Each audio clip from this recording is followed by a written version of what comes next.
and your sweet redemption. I will never let you down. Will it ever get sunny? Oh, I wonder, honey, baby, how you make me sway.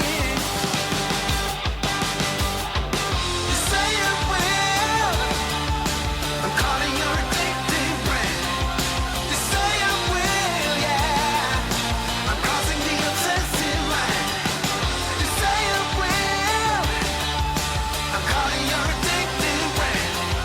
You say I will, yeah. I'm crossing the obsessive line.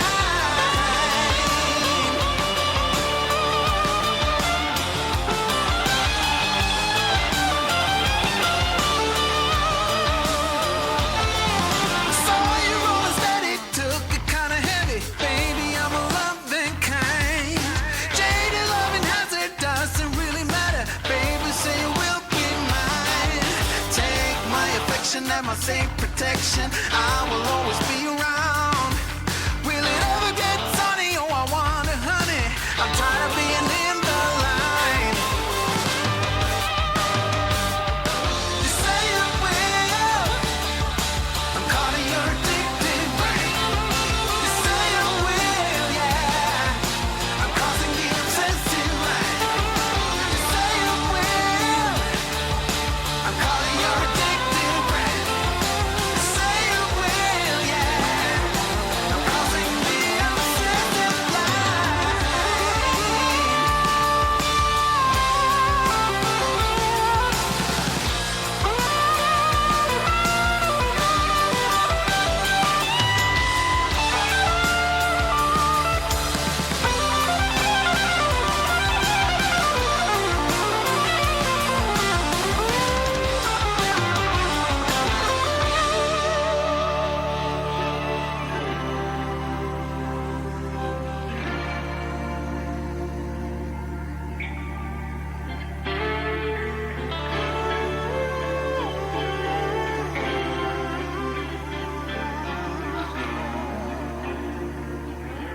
Say you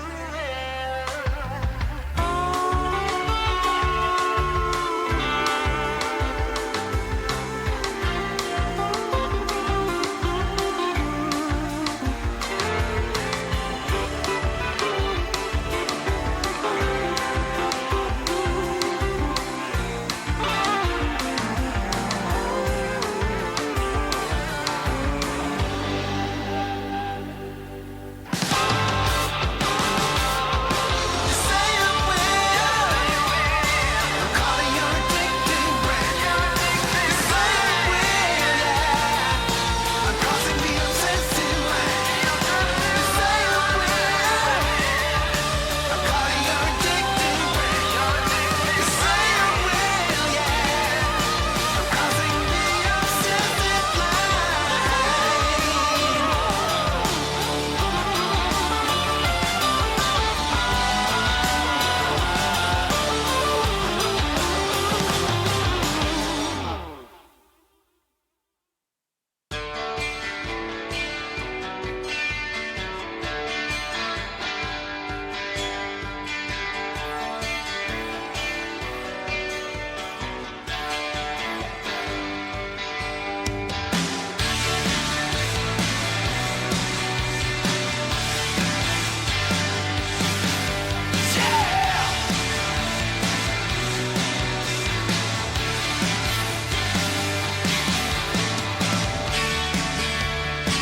I wasn't ready for a late night call.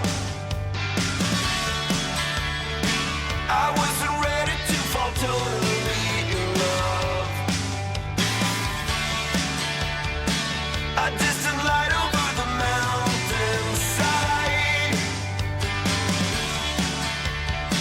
I've got my reasons why I'm in this game for life. But I will get at the truth somehow. You can blame anyone else for what you've done. I'm leaving the crossfire.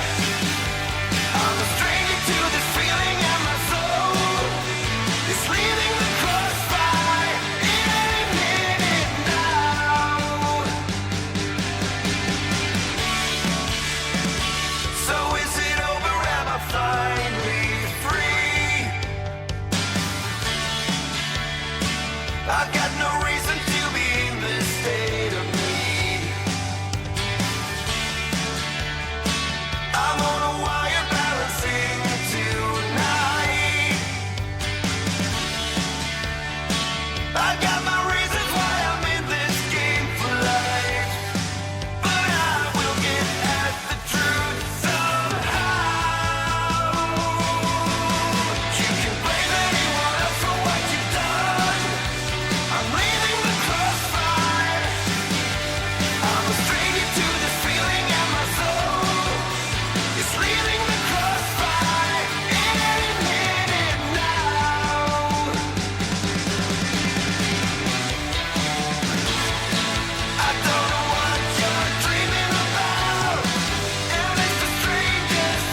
hiding since I don't remember when.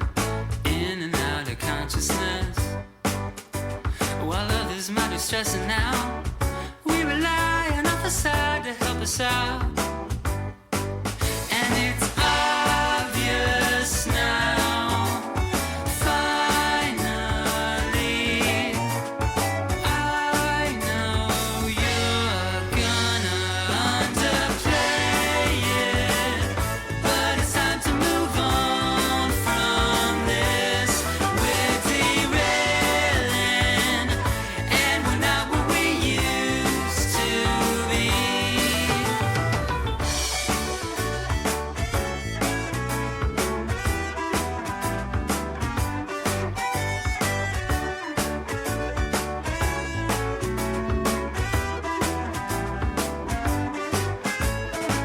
So life is different than we imagined it would be. We're not the first, we're not the last. While others may be restless too, we were always far ahead, me and you. And it's obvious now, finally, I know you're gonna underplay it, but it's time to move on from this. We're derailing, and we're not what we used to be. Underplay it, but it's time to move on from this. We're derailing, and we're not what we used to be.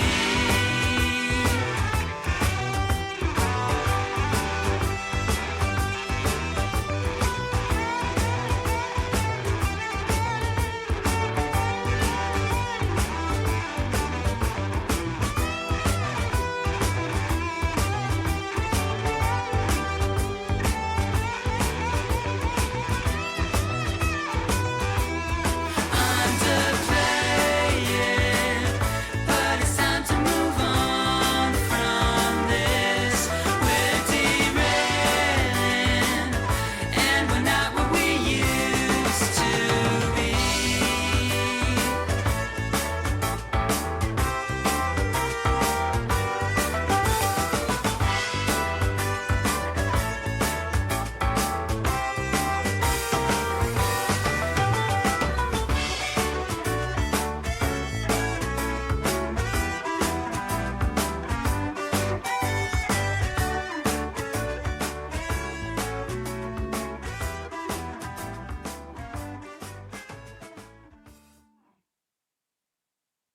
Oh boy, yes indeed. That's how we get things started here with a nice 10-minute musical interlude during which I'm supposed to be kind of composing myself and getting my breath under control, but you know me, I just love music so much that I end up singing right through it, and I'm a little out of breath here at the start of the stream.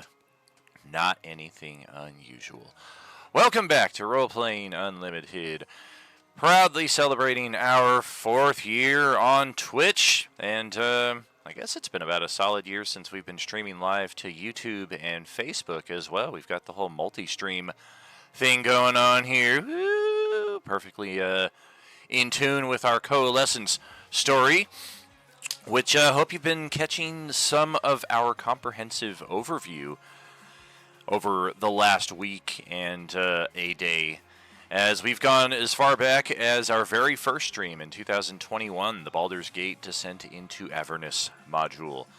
We also saw how that campaign kind of wrapped up. We actually don't have a recorded stream for the last session. I think we played that off stream. I was, not to get too much into it, but we were kind of back and forth in 21-22. Some weeks I would stream, some weeks I wouldn't. It was a big mental health period, so at least nowadays, it's very much the show must go on. Regardless, we stream it, and sometimes it's good, sometimes it's okay. And we've got our continuance of week 15 here. This is our second day in a row of streaming, our third session in 2 days. We've got 3 more nights after this for Tuesday, Wednesday, and Thursday. So let's get further into the adventure right now. Slight rewind though, as I was saying with the comprehensive overview. Going back to all those old streams, they do have a bit of a tie-in to what we have going on here in 2025's campaign. So some cool stuff going on there, some unexpected links as well.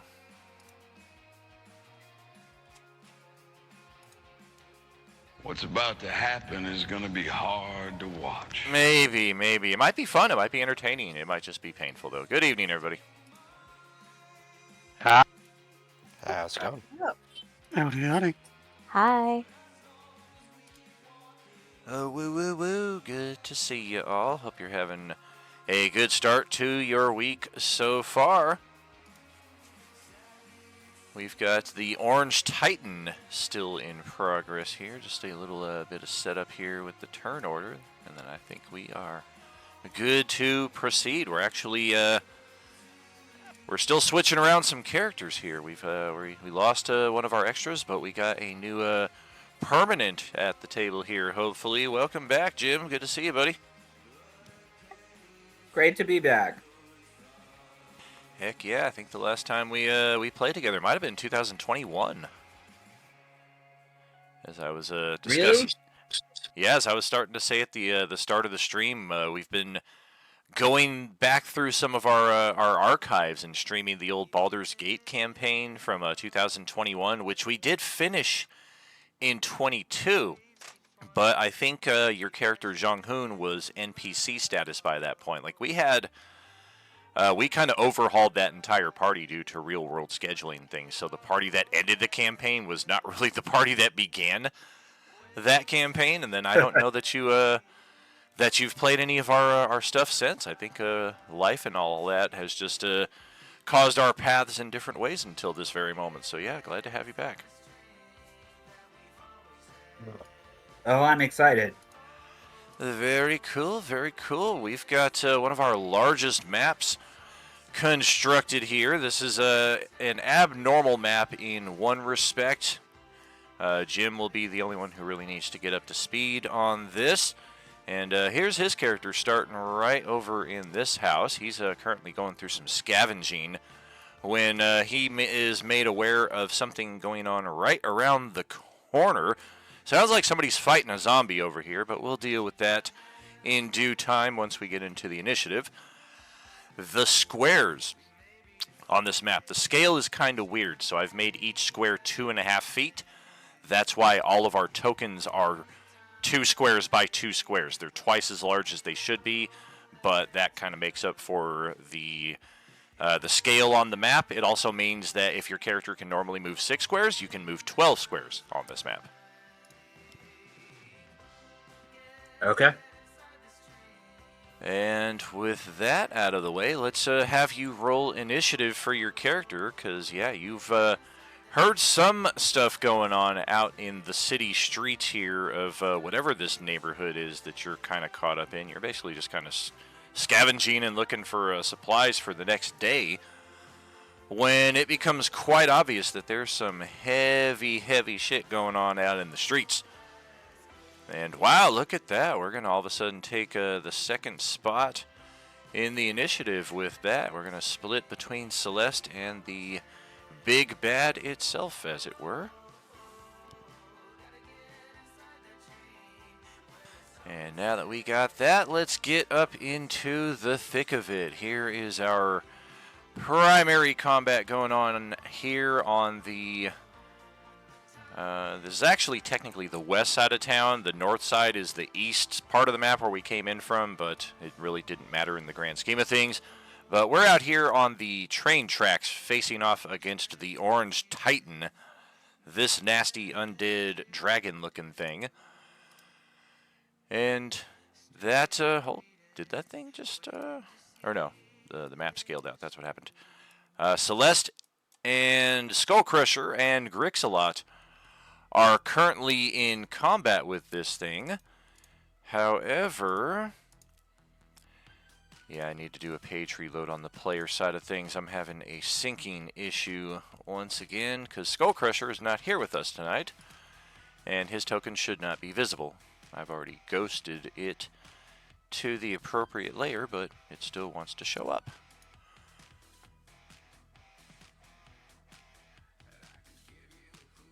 Maybe he just wants to be here in spirit. Maybe. And what do we got? Okay, we're way over here. Let's see. Hey, Brad, you're still here. Check out the big brain on Brad. Okay,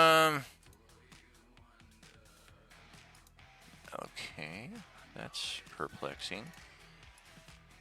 What if I... Alright. Let's bring you back. Let's ghost you again. That didn't work either. Alright, I'm just going to remove the token entirely from the map. I don't understand what's happening. Kimberly, you've got our top initiative here, though, and you're right up against this thing. You just lost your flank bonus, unfortunately. Gosh, dang it. Okay. Well, I guess that answers if I'm moving.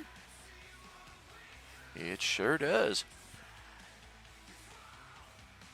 Alright, and I'll start swinging away. Alrighty. Let's get our character sheet. A 20 is going to hit. A 27, by extension, is going to miss because this thing has a fluctuating armor class. Uh-huh, yeah, totally. Yeah. Makes total sense. Yeah. A 16, 17, 23. Oh, I'm sorry. The fire is only on a critical strike. I need to remind myself of that every game. We'll get the hang of it. That was confusion last week. It does it automatically deals an extra 1d6 of fire. It also on a crit will erupt into flames and then also deal more damage. I just reread it because beautiful. They were about it. Well, that's 7 more damage then. And that's my bonus. Oh, it hurts in the heart. That's awesome. Ouch! 28, 30 points of damage straight up, just like that. Celeste has been flung around a lot the last couple sessions, going back and forth, and she's not happy about it. Indeed. Okay, so I've used the purple, which I guess I'm substituting for the orange. In this case, point being, I think I've already used this. Normally I would track that kind of thing with an orange dot, though, so let's get on the same page with that. Purple is for legendary actions, which this thing has 0 of. Anything else for your turn? That is everything. Alright, so now we're going to pass it to the debut of one Thunderfoot Lee. Let's get a look at this guy and also get a brief description of him from Jim before we roll into the turn. So Thunderfoot Lee is a halfling monk.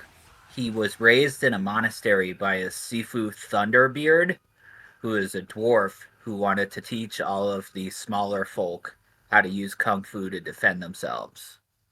So he went out on a training journey into the wider world. I don't really know what's going on in the campaign, so I think my character doesn't really know either. He's just kind of like, what? They're undead? What's going on? That does also fit with our campaign theme and helps introduce new characters into a state of confusion.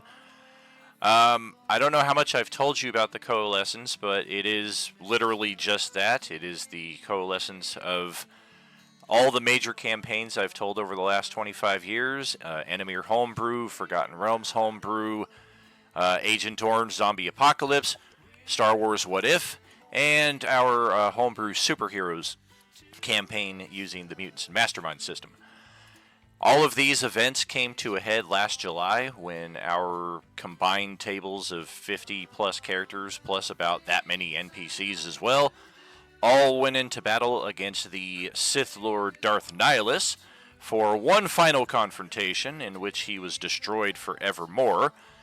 A combination of weird energies that were caused by the death of a demon dragon as well as a legendary character around the same time created this weird tear in the space-time continuum. We've got our weird multiverse thing going on here now, where all of the different campaigns that I've run are all kind of converging in this weird paradox of time and space. So your character could be from theoretically any traditional D&D setting, including a homebrew one of your own, if you want to add that kind of customization to it. The setting that we currently find ourselves within is known shorthand as Kryn Chicago. It's a coalescing of the Dragonlance world of Kryn, as well as a 1970s Chicago setting that has spent 20-25 years in the zombie apocalypse. So it's like kind of like Fallout in that it's aged naturally after the event, and we're now 30-something years into that. Okay. That's interesting. That's an interesting mashup.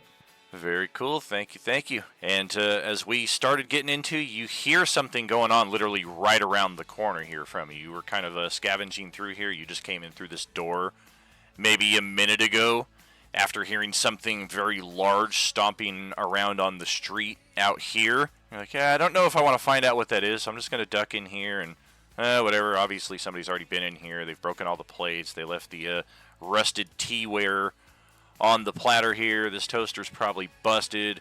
And then no sooner do you go through all that you hear something going on right over here. Okay. Before we go further, I have a question about, I guess, the metaphysics of the coalescence. So, does my character have to be from either Kryn or 1970s Chicago? Or could I have, like... Okay. Oh yeah, you can be from any setting. People have been pulled in from all over the place. Most of the characters that we find here are going to be from one or the other, but that doesn't restrict you on the player side of things. It really just kind of helps us set a more cohesive backdrop, if anything. Okay. All right. So I guess my first thing is I'm going to stealth up to the doorway and just kind of peek out and see what's happening.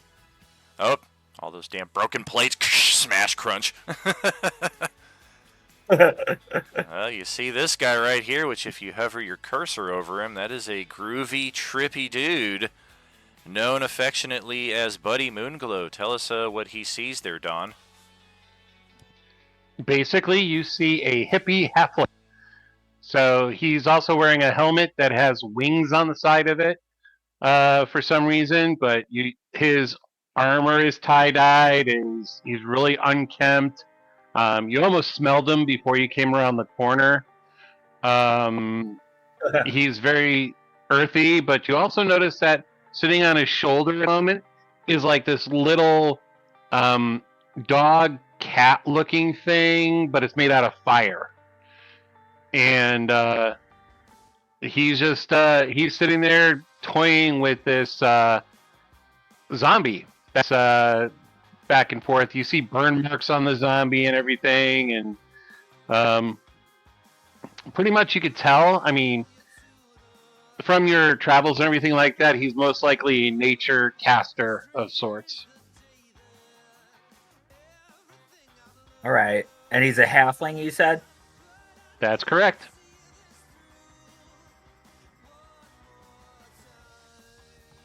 What's happening? A fellow halfling is under attack. I must defend Whoa, them you using startled my me. sword. Yeah, that thing over there is just not playing friendly. Hey, where'd you come from? I know not. I wandered far from my monastery, and I seem to have fallen into the underworld? Oh, hold on a second. Hey, Mr. Zombie Thing, hold on a moment. We need to have a conversation here. It's going to start pacing back. I'm and sure that's forth enough here. for that, doesn't it? Yeah, it's just going to kind of pace here in an anticipation of what you're going to do next.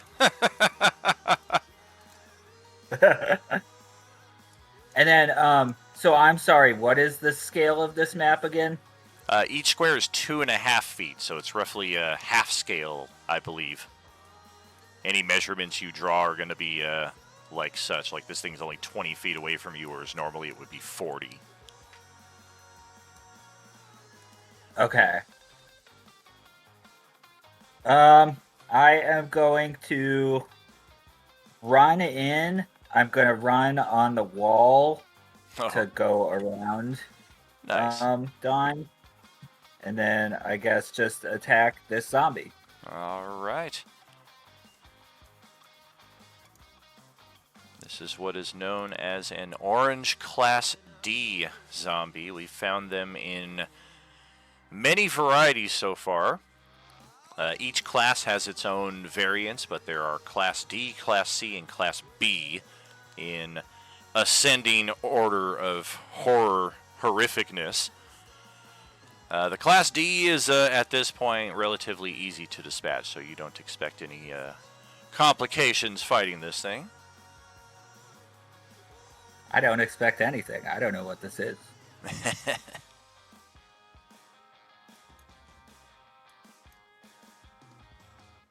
That is a solid strike. The 11, not so much. Target is 14 for the AC. Oh, switch your attack rolls to always with advantage. Oh, yes, very true. Yeah, just in case we discover after the roll is made, oh, you should have had advantage, or you should have had disadvantage, or if there's a natural 20 and somebody's like, hey, I'm going to give him an inspiration. Okay. So I don't actually have advantage. That's just for like accounting purposes. Correct. We'll always use the number on the left by default, and then advantage, disadvantage as circumstances dictate. Okay. But, yeah, that first attack will hit. Second attack, not so much. It's holding on with a few hit points. You're familiar enough with a basic zombie that this definitely registers in the same respect. It's just got a nasty orange burned complexion to its skin, and it seems to move like twice as fast as your normal zombie. It's not slow by any stretch. Okay. Okay. I'm going to use a bonus action to do my Flurry of Blows monk ability. Very cool.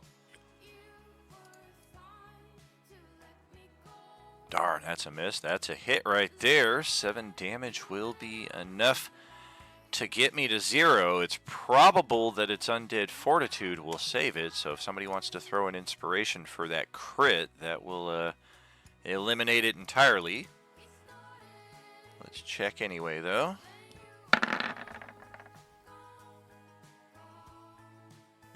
Yeah, DC is 7 plus 5, so DC would be 12. I got a 16, so this thing will hang on with a single hit point. You caught it right in the face, and you heard the skull crack under the pressure of the power of your attack, and it still just kind of like almost falls back, and then just kind of like just comically uprights itself in front of you. Okay. Remind me again how bonus actions work. You can only ever have one of those per turn? Correct. Okay. You could All my monks get substitute like your primary action for a second bonus action, but usually that's kind of like a lesser play in most circumstances. Yeah, I could see that. Okay. That is my turn then. Cool, cool. Here is also a one last thing, a new addition that I've been doing on Roll20. If you scroll your cursor across areas that you can see, like over here, for instance, you'll get some little narrative details on the map that don't necessarily entail you walking over and saying, "Hey, what's this?" and me having to pause the narrative. Likewise, something like over here. Same dealio. Okay, that's cool. So yeah, we'll see things like that occasionally. Kind of gives you incentive to explore the map and puts the story in your hands to be able to report those things back to the other party members. All right, let's go back to the battle with the Orange Titan. That hurt. We're going to get our reaction back. I daren't do this right now because I'm pretty sure you guys are going to do another 75 or more. My wound!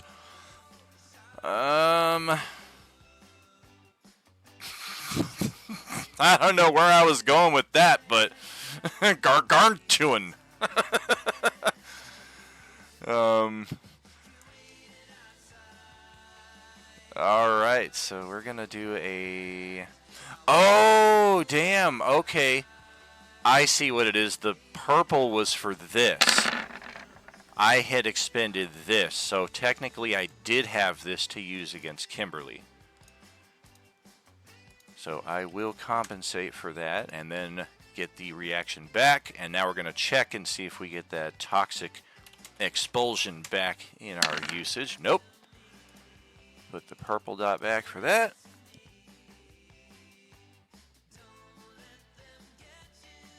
And okay, yeah, I guess Grixalot is not the one who most recently hurt us with that natural 20, so we'll go a smash attack on Celeste. Aww. 18, looks like that's an exact hit. Yep. Youch. We'll try for a ground and pound attack. Thing's basically just going to try and spike you into the dirt below, knock you prone from 20 feet high. Oh, damn. Well, it definitely hits. Stop now. Youch. And then we need a strength save on that to avoid a prone extra attack. Hey, you made it on the money. No prone, no extra attack. That is all we can do. Do we have a bonus action? No. Shucks. Alright. I guess that's all we got. Let's bring it over to Nyx's turn. And here's an important notice for Sammy, Fury, and Dominic. You may notice that your health pool has improved. I don't know if you guys noticed the post in the announcements channel yesterday, but for our free and supporter level players, we are celebrating during our Streamiversary, 4th year Streamiversary month here, by including your characters in on some of the juicier goodies as part of the super subscription or super supporter subscription, namely a 40-point increase to your hit points and a 3 hit point per turn regeneration. So that is why your health pool has almost doubled. And in Nyx's case, at the start of your turn, you're at 90 of 95. You're going to regenerate 3 hit points. So 93 of 95, and then go ahead and take your turn. And then that also applies to Jim. That's why your hit points are 40 more than you probably remember them being a few hours ago. Yeah. I just changed it back to 64, but I will take the 40 extra hit points. Oh yeah, it's good all throughout the month of April. Once we get back to May, the temporary subscription bonuses will lapse. But for this month, we're celebrating. Everybody's part of it. Word. Thank God, thank you. I already know that Titan's gonna kill me eventually. But I'm gonna move up 10 feet, and then I'm gonna shoot the Titan, and then use my extra attack to shoot him again.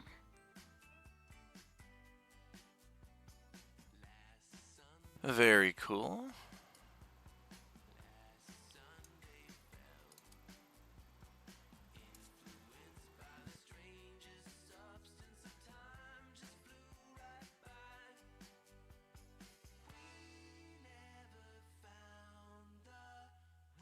Well, that 15's not doing us any favors. We need a 17 to touch this thing, but the first one's good. Darn. Well, that ends my turn right there. Thank you. Yep. Let me do a quick check here.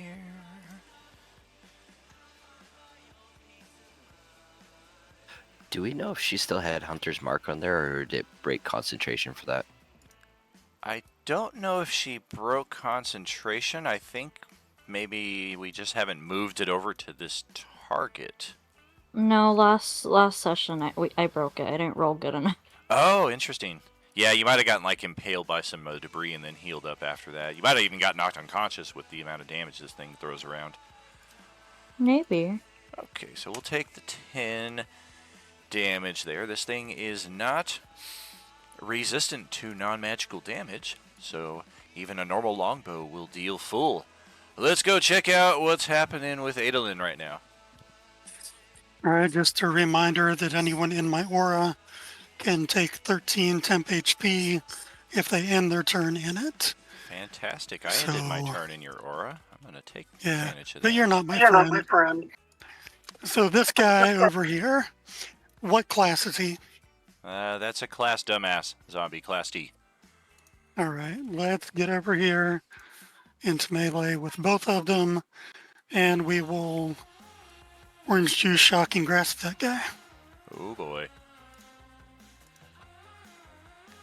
Oh god, zot. Yeah, that's going to, I mean, you're getting used to just kind of lightly touching these things and they explode.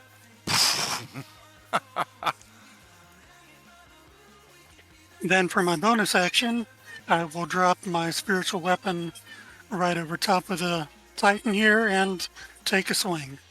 As a reaction, the undead Titan is going to drop in undead duty.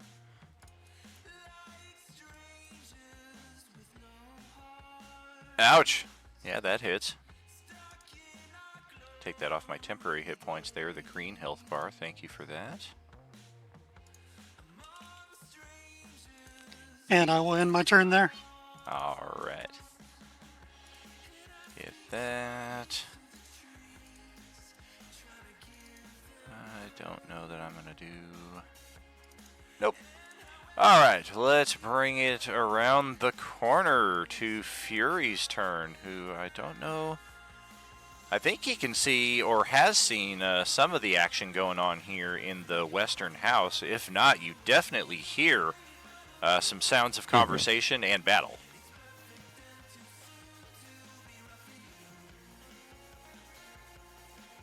And likewise for you, don't forget to regenerate those 3 hit points and then take off with your turn.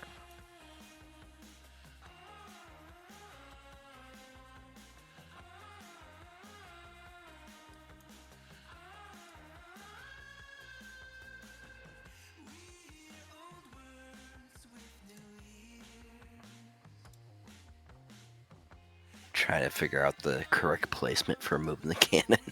Alright. Because I know it had, wherever I move it should have a line of sight on that zombie, but...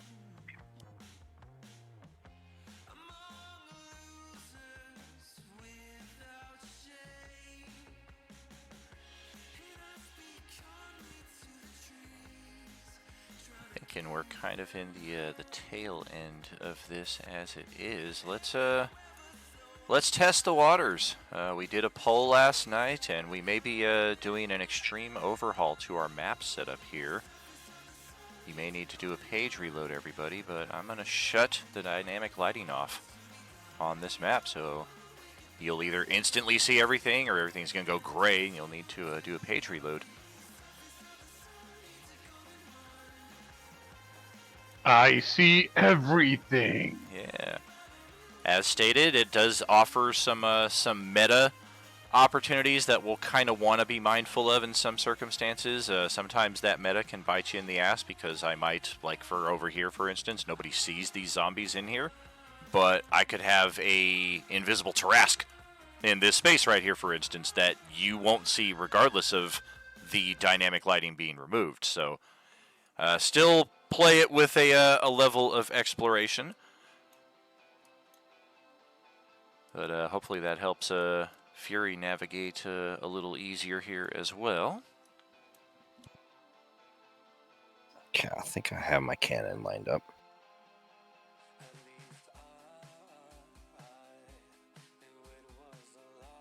Straight shot through that busted window there.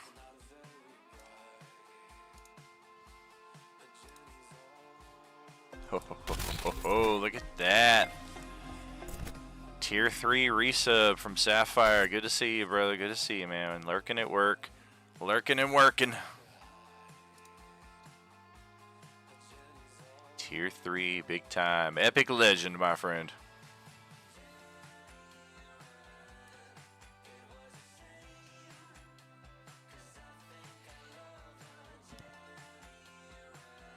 Well, that is a solid strike, but, I mean, it'd be hilarious if the zombie rolled a natural 1 on its saving throw and failed.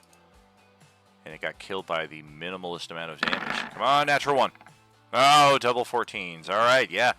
It just kind of blasts a chunk off of the back of its head, and it doesn't even really seem to notice. Like, dude. What is that? Oh, and then Fury comes in with a much better shot. That's going to be DC 15. I got a 20. So, yeah, now there's an arrow sticking through the back of this thing's head. The point of it is inches away from Thunderfoot here, and once again, this thing is seemingly just unkillable. Shoot it in the head. Good thing I he has did. 4 hands. Okay, I'll end my turn right there. All right. Let's pan up this way. Grixalot's turn. Also 3 hit point regeneration here. And you've already got a flank there because of where Celeste moved to. That's not right. Hold on. There we go. Somehow from 95 to 10. Oh dear. Yeah, that's Okay. that's some heinous damage. Yeah. Let's see if I can inflict that damage. Doubtful, but... Whoop. Oh dear. Oh. Well, oh no, you got the flank, and 17 is my AC Oh, cool. exactly. Nice. How about that? I'm trying to remember what that last time. Da, da, da, da, da.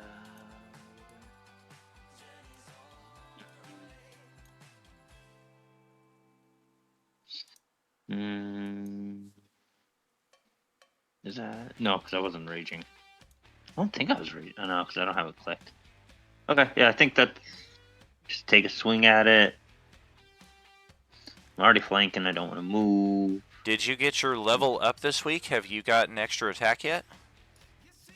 No. Putting me at... My barbarian level would only be 4. I'm still 1 level short. Gotcha. Same question for Sam and Fury. Did you guys get your level ups? We had the community challenge completed midway, which offered an accelerated level up, which means a level up this week and then next week. I think I misunderstood that. I thought we were supposed to level up after this session. Gotcha. No, you get a level up now. You can facilitate that between turns if you like. And then next session, we're also going to get a level up, which is the accelerated level up. It's the one that we would have gotten in August. We're going to get next week. So 2 level ups in 2 sessions. And for Jim, he just started off at level 6 because he didn't need to start off at level 5 and level up. All right, let's pass it to the zombies. Yeah, most of these things are just not really aware of anything going on with any of you, even the ones way down here at the Berry Elementary School. Haven't explored any of that part of the map yet, so we'll have a little cleanup to deal with on Isle Elementary when we get over there. Some of us have been over here to the little settlement atop the overpass. Most of us have not.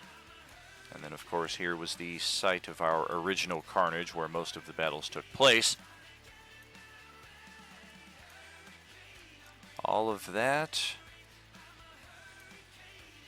And, yeah, I think all of that means I only have 1 zombie, and it's this one right here that just won't get killed. So we're going to take a retort on Thunderfoot Lee here. That retort is going to be a weapon attack. Yeah, this thing either has a weapon on its person or somebody stabbed it and there's like a lodged piece of sword sticking out that it tries to impale you with. Any number of options. That is a 14 to hit, so it's just going to kind of scrape the weapon against the side of the hallway and nothing else. And then we'll go to Buddy's turn. Hey man, watch this. This is like really cool and all. I'm going to do let's see, where is a bonfire?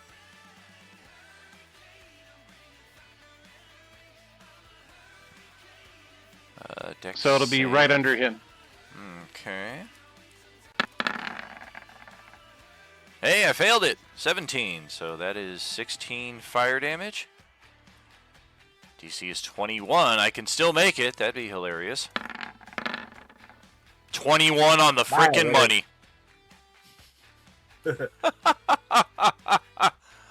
Wow. Even though I have my rolls hidden, can you guys still see my dice roll across the board?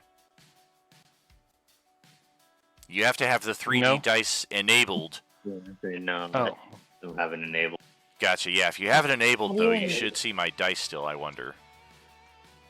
How do you enable it? No, I see it when you do your not hidden rolls, but I didn't see those. Interesting. It's in the settings menu there above the chat log, the upper right. If you click that and then scroll down to dice options, you can enable 3 dice and then automatically roll 3D dice. If you don't automatically roll it, it actually gives you like some control with your cursor, which direction and with how much strength you want to toss the dice.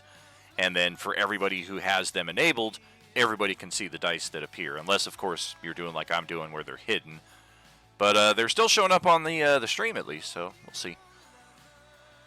Let's cycle back, top of another round. It is Celeste here, Oh, now I getting get a- 9 HP regen. I still get move and bonus action. And... No, that was your whole turn. I took your turn to Yeah, it explain some wasn't. details to everybody. Nope. So it's like, hey man, you good with that thing? But if you have a little token that you can put under them because it is a concentration spell. I've been using... Oh, there it is right there. Yeah, I don't know. It looks like you were already concentrating on something because you've already got the little eyeball on your token there. No, I don't have any spells active. Maybe it was this one because you use it a lot. Either way, you have a concentration icon on you now. Okay. So we are going to move up into this room over here. And, oh, look at this magic wand over here. And I'm going to pick it up. The black wedding dress on the floor? No, the rifle. Oh, the rifle. Gotcha. Yeah, this thing Yeah, looks like see, it's a magic like wand. Yeah, it's straight out of the Old West. This thing might have some oomph to it. Is your character proficient in firearms? Hell no. Roll an intelligence check. Ability check.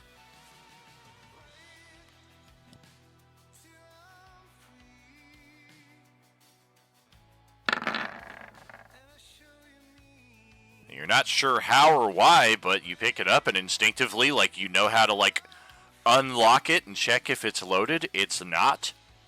But, you like, your first instinct is to check it for safety, and you have, like, no gun training whatsoever. Cool, okay. Not sure where the ammo might be, but, definitely, got yourself a rifle here.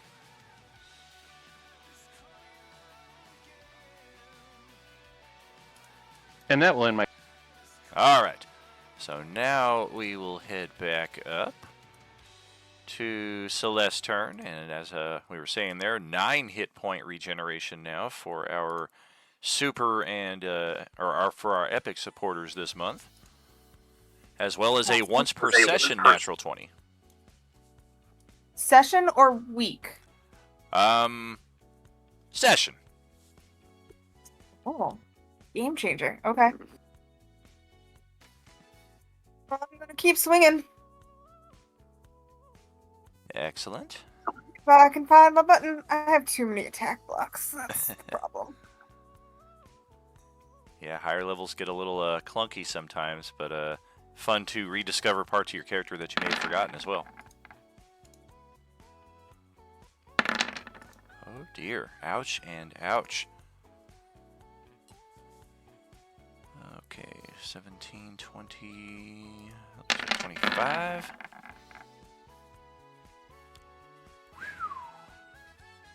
That's an even 40 between all of that. And shoot. Alright. I mean, I'm going to have to use the reaction on one of these. And I guess it's really just going to be the first one, because we know you're bringing the pain. So the 15, instead of that, we will actually heal 15, essentially. Yeah. Guess up to that, and then we take 10. And then we take 15. Alright. Question before we get too far into things. For that nat 20, do you have to call it before you roll, or can you roll and then be like, can I make one of those in nat 20? The latter is acceptable. Okay, cool. Absolute. What's going on out there? AZ Warwolf posting all these adorable emojis. Thank you so much, my friend. Always good to see you. I had to jump off camera here for a little gardening break, though. We'll get back on here shortly. Thunderfoot, it is over to your turn. Surely I shall defeat you this turn, zombie. It's like a little bonfire underneath it that's cooking it completely. And somehow it's just still, brains. Oh! It's hot. That's it right there. A crit will bypass the Undead Fortitude. Radiant damage also does it. Those are the two tricks to get it instantly killed when you've got it here. Otherwise, you're just trying to bash that skull and that brain to bits before it won't move anymore. So yeah, first attack, you're good. You spot this elf guy standing outside the window here, kind of looking at you on the other side of it. Fury, tell us a bit about what he sees there.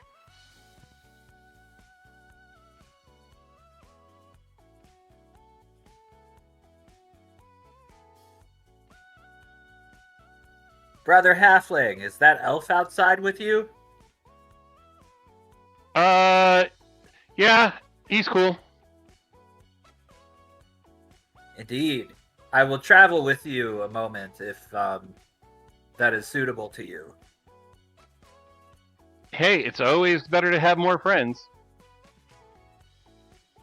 Indeed. Is this You your look whole trustworthy. party? Certainly I am trustworthy. The monks of my monastery are taught to behave honorably in all things.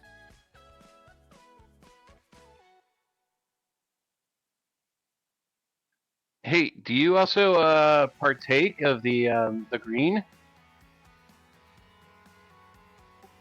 I know not what you speak of. Oh, dude, gotta show you this stuff. The Devil's Lettuce, or in Star Wars vernacular, Mara Django. So Dan, it's not really clear to me. Can I hear that there's a big fight happening north of me? Definitely, yeah. Whatever the big thing was that stomped past you that caused you to flee in here, this is it here on the map. And it's clear that somebody or some buddies are fighting it not too far away. Okay. Brother Halfling, do you know aught of these loud noises and this fighting that's happening outside? Yeah, it's like this giant dragon thing that that my friends chased it, but I got tiny legs, so I stopped here for a snack. Yes, the big folk are always failing to acknowledge our tiny legs. That is true. I believe I shall go assist them in fighting the large monster outside to prove my martial skills. All right, I'll be out there shortly.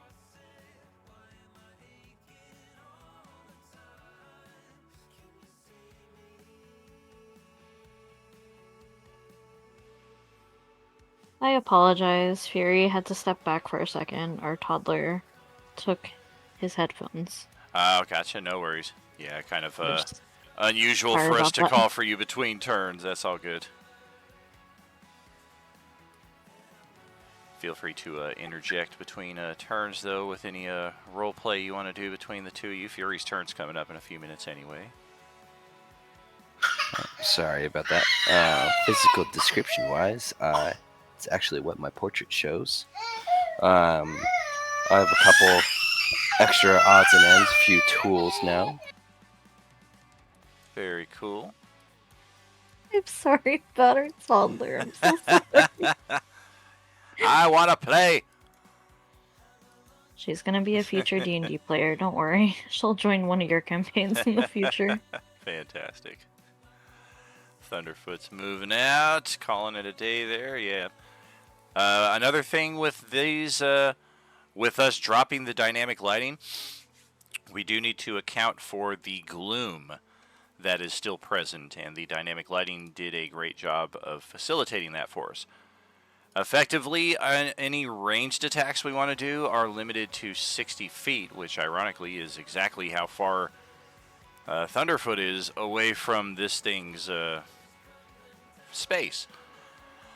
But otherwise, we do need to kind of keep that in mind. Other things will include like lines of sight. If we try to like draw lines of sight through like a building, something like this, we'll need to be like, yeah, you can't like go through this area here, kind of thing. All basic stuff that we can possibly cover in due time. This is really just a test. And we will start back over here. Wow, this thing is kind of reconsidering. Maybe it should have done the 75 hit point regeneration last round, because I didn't take a whole lot of damage. I'm expecting more from you guys.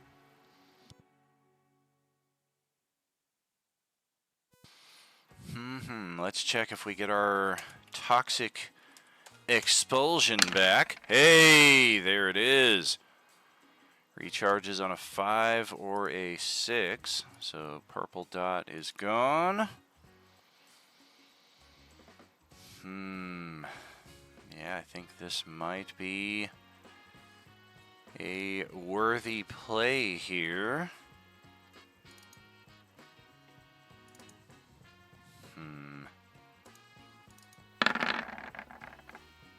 Oh, yeah. Yeah, we're dumb. Wow. We are going to back away. Oh. Hey, I didn't even see Nyx over there. This will be real fun. Yeah, we're just going to kind of... No, I'm not there. I'm not there. It's a tree.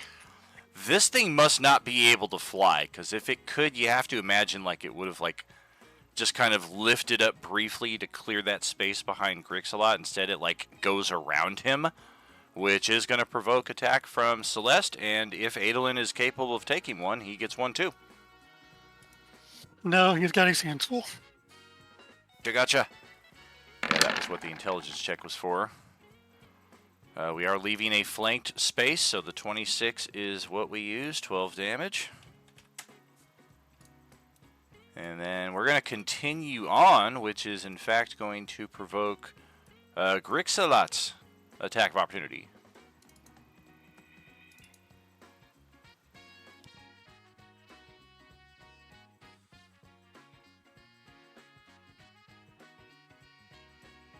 That will also hit.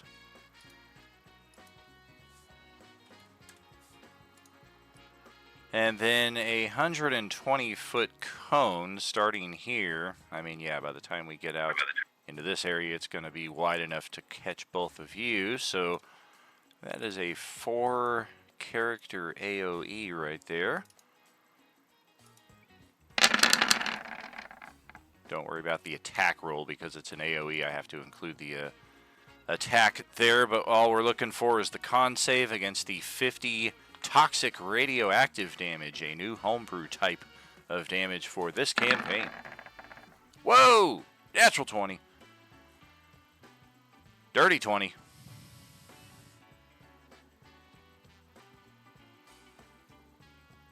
See also from Dominic and Nyx. So it's 25 on a save. 25 on the save, yeah. And then no... I just have to roll a con save, right? Uh-huh. If you fail by 5 or more, it is a level of exhaustion. Yikes. Grixalot has failed it by 6. You gonna burn your weekly inspo? I'm pretty sure your Twitch sub renewed there recently. Yeah. All right, we'll call that 25 toxic radioactive damage then. No exhaustion. Nick's got a double click there, but the first save... Oh, darn, unfortunately fails it by 1. And then a con check. Yeah, looks like we just got some accidental rolls there. Whoops. It was happens. lagging. I don't know what happened. It happens. Sometimes Roll20 gets a little staticky like that. That's one thing that we might alleviate by taking off the dynamic lighting, because we might be able to use like more animated effects and things like that. So I'm trying to weigh all the pros and cons of it. It might be a little more work on my end in the live setting, but it's less work on the prep side of things. So a lot of pros and cons. I will give Nyx a hero point to bump that 18 up. Beautiful. We'll call that 25 damage then. Thank you. And that, I believe...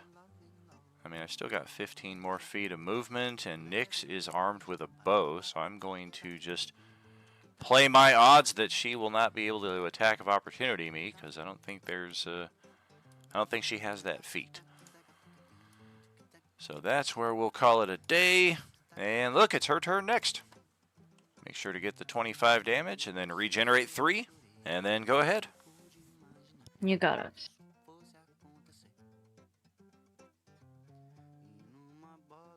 I'm gonna shoot you twice with my bow.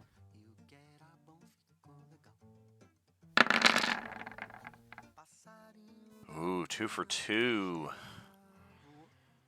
That is 13, 22. Ouch. That hurts. We did not care for that.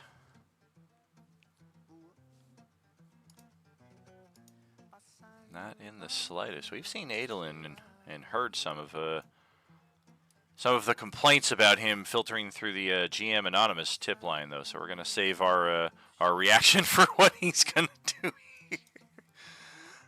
Anything else for Nyx? Are you staying put? Are you gonna move? I'm gonna move back into Adolin's circle, and then I will end my turn there. Excellent. And it's Adolin's turn. All right, with my Boots of Speed activated still from last week, I can get into melee. And I am going to burn a natural 20 on my Shocking Grasp. Ah! Thankfully, I am not. So I'll just roll the OPOJ. This is neither D, C, or B. Actually, it's its own category. No, but that gives the equivalent of the nat 20. That is true. Yeah, I guess unless you rolled a nat 20 on top of that, which would be like quadruple damage. That is absolutely correct. Ouch! Yeah, I'm definitely gonna have to use my my ability on that. Goodness gracious. Well, allow me to retort. So I'll just absorb the 30 lightning. I will take the 27.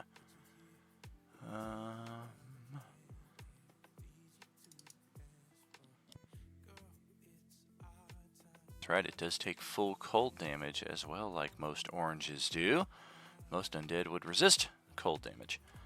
Alright, so in total, we'll take 27 cold. Ouch! All right, that's everything I can do.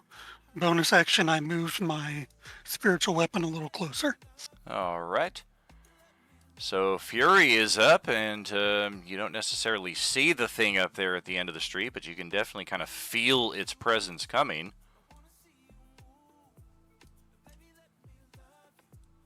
Probably need to start moving that way because it sounds like there's combat too. Indeed.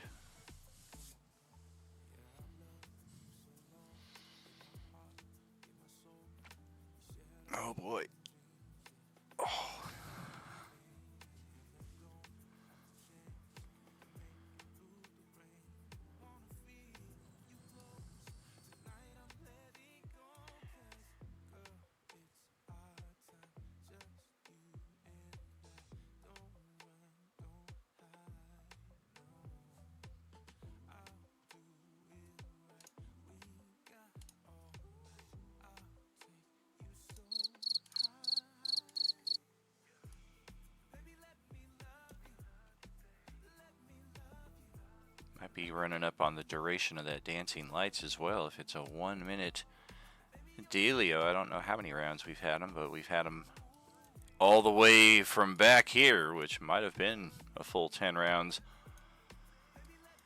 Yeah, they should be expiring if they haven't already then. Yeah, let's just say this is the last round of them.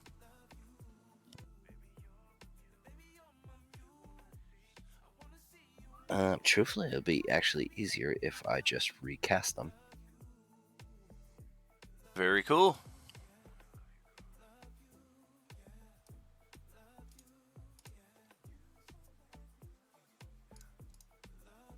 And I'm just going to move the existing ones.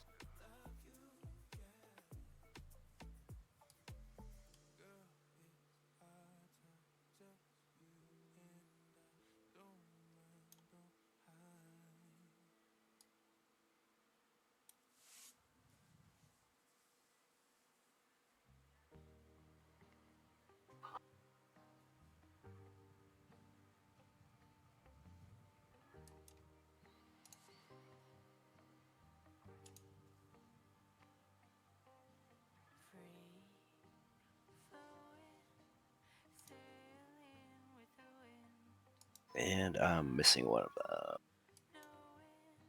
I think it's just here to your south on the corner of the building.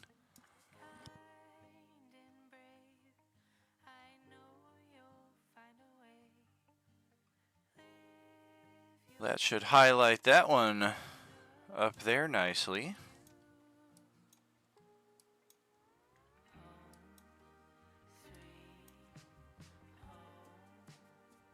Okay, and now that he is lit up,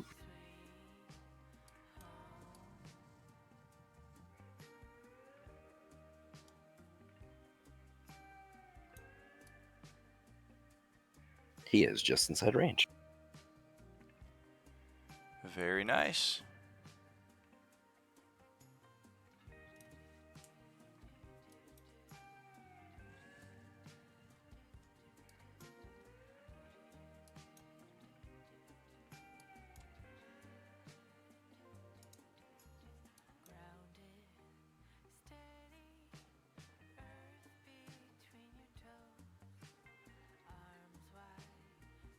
That's a hit. Take that damage. Anything else? And that should be everything. All right. That's for Dominic's turn then.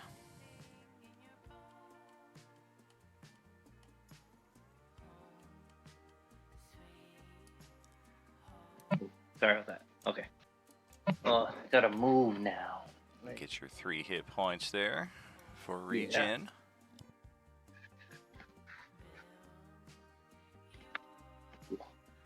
One.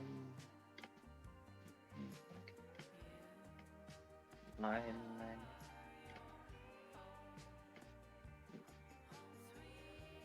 Nice then. 5. 10. 15. 20. 25. 30.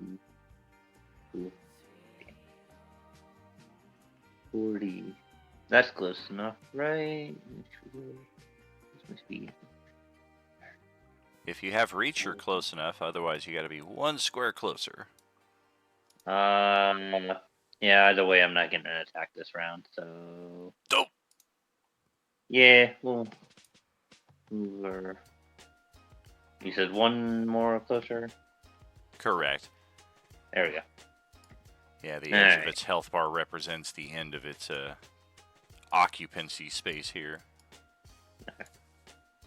That was 47 feet, so that's well beyond my 30. Damn. Okay. Well, he's there for a flank. All right. Well, I have no zombies currently in action, so we'll pass it back to Buddy's turn over in here.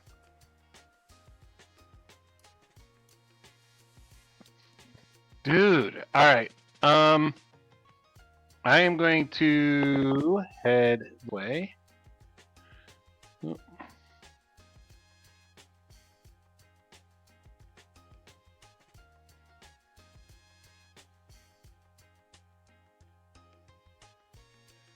I'm going to, let's see, that was only about 15 feet. So there's, I walk through the bonfire, look around. Oh, this might be dangerous. Let it go. Burn, baby, burn. Yep, good thing I'm immune to fire.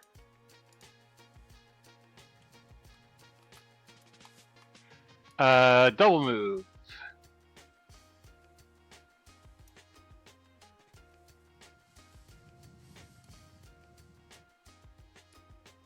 Oh, look, you can see it up And- there thanks to the dancing lights.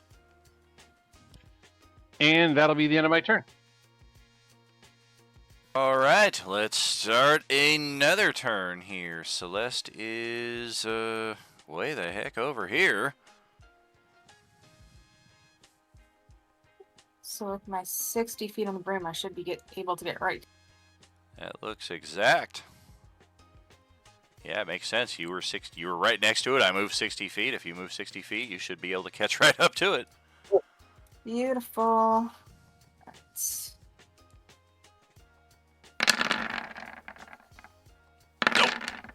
Hooray!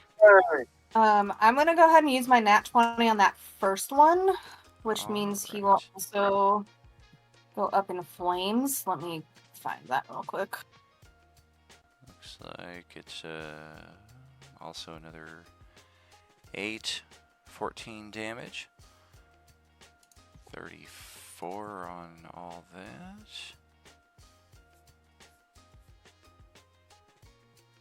So would it take another d6 this time as well, or would that start on its next turn?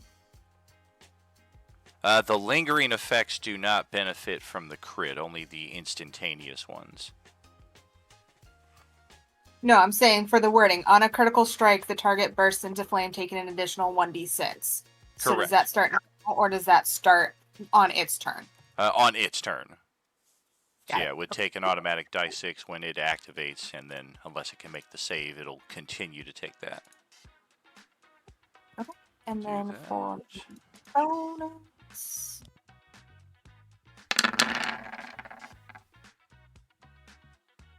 Youch. Yeah, we're not going to be able to stand up to much more of this. You guys have kind of got it on its heels. If you guys can just surround it so it can't run away as often. Apparently it can't fly. Anything else there?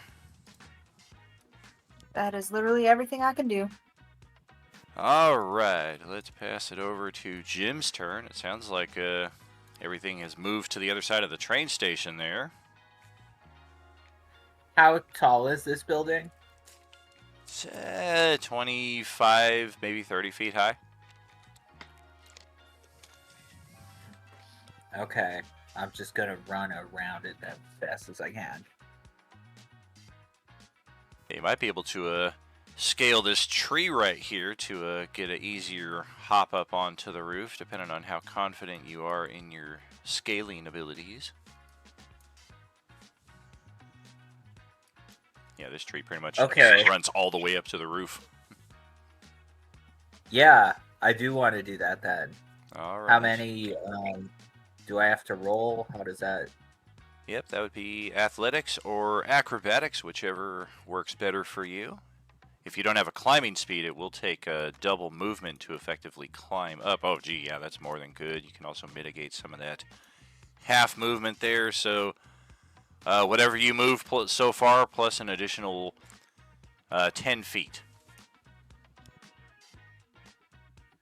Okay, so between that and my move, that's my whole turn to get up at the top of the tree.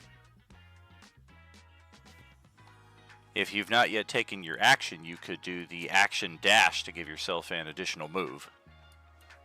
And then I think monks also can spend a key point to do a dash, so technically you can move like 3 times in one round like that, just like a rogue.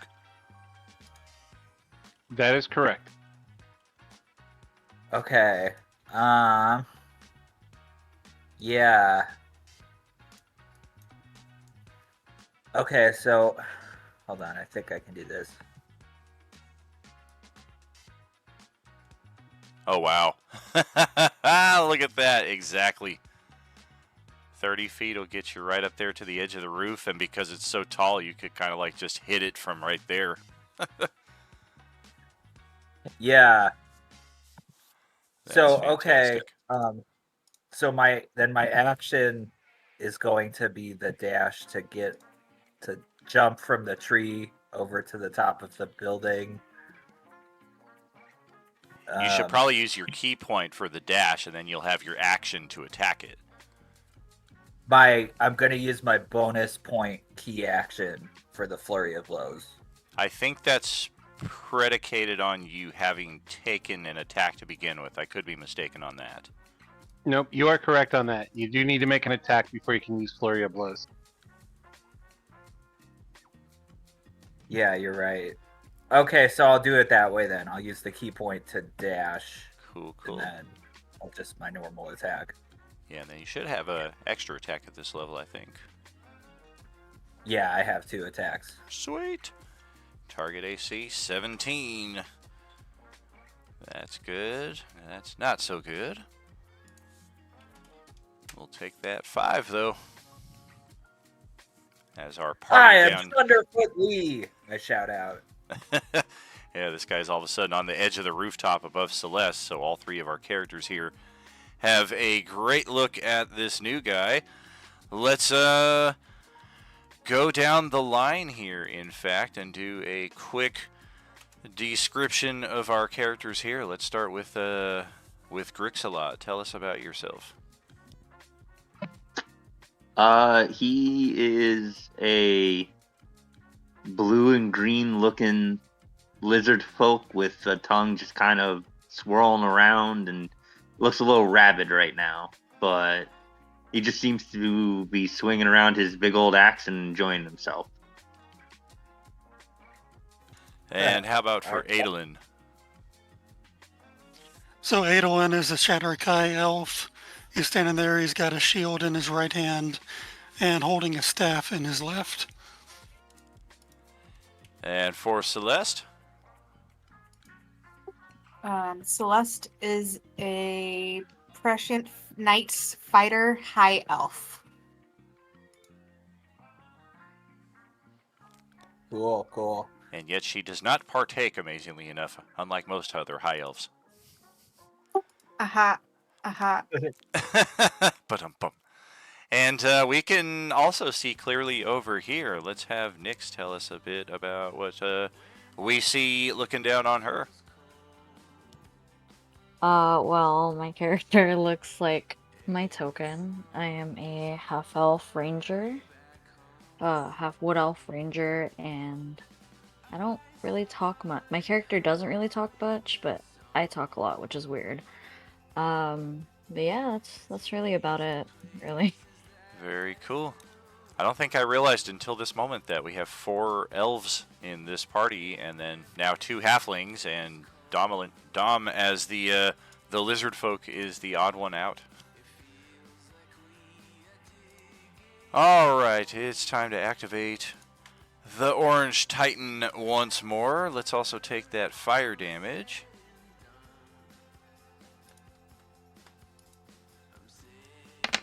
Oh, I knew it was going to be max. Ouch. All right, and oh gosh. Yeah, this thing is not liking this at all. Boy, that's 4 attacks of opportunity if I try to back away. Let's check our tactics here. That's all right. Yeah, this is I'm gonna have to make use of my Gargantuan ability here.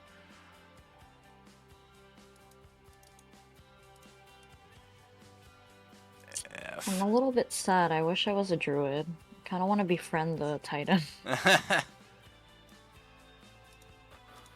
Might need to be a necromancer for that. Guys, I want to befriend the dragon, okay? Like, doesn't it or the Titan, doesn't it look like a good friend that we would have on our team? It Dude, I just can like be Daenerys Targaryen up in here, you guys. Come on now. toxins on all of us like 5 seconds ago. He's just. Maybe he's just troubled. We can fix him.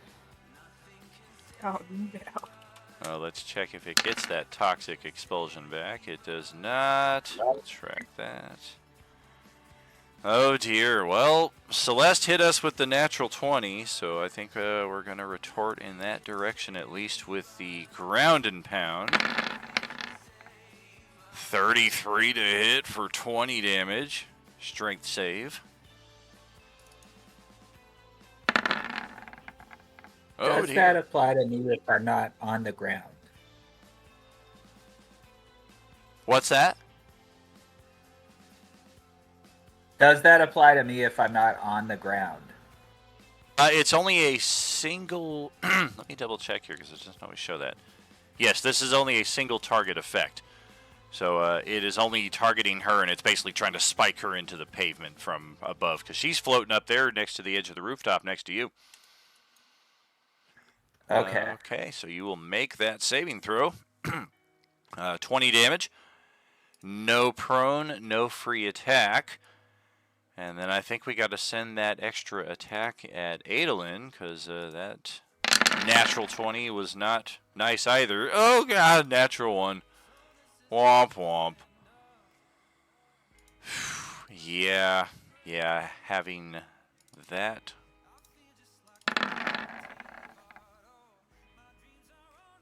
All right. Boy, I don't know about this. We're going to back away as this thing panics and just takes full flight in retreat mode, not necessarily a winged ascension. So that's 4 attacks of opportunity there, potentially, between all 4 of you standing next to it. So let's see those. It's only 3. Only 3. Hooray! That's a hit. That's a hit.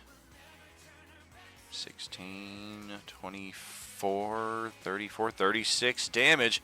Does that include me? I'm 37? Okay. Yeah, that's a lot of damage for backing away 20-something feet. And, okay, yeah, we're going to scale this wall here. That's another 20 feet. We're at 42 and a half now. We get up to like 18. He loses 10 feet of movement. I lose 10 feet. Says who? Says my slasher that I just picked up in my... Aww. Also Zoidberg. Alright, so yeah, we're actually scaling the wall rather than actually up on the rooftop here. But yeah, this thing looks like it's done. Maybe it's just trying to get another breathing room to regen for a bit. But right now, it's definitely trying to escape over these buildings. And it's currently 20 feet up. So just to verify, it is grasped onto the side of the building, correct? Correct. And that's going to pass it to Nyx for your turn. It gets to try to save at the end of its turn from being inflamed. Oh, that's right. I got enfuegoed. Dexterity. Like 14 Okay. dex. Oh, I'm 20. gonna move up 40 feet just to get started. All right. Get rid of that flame effect right there, at least.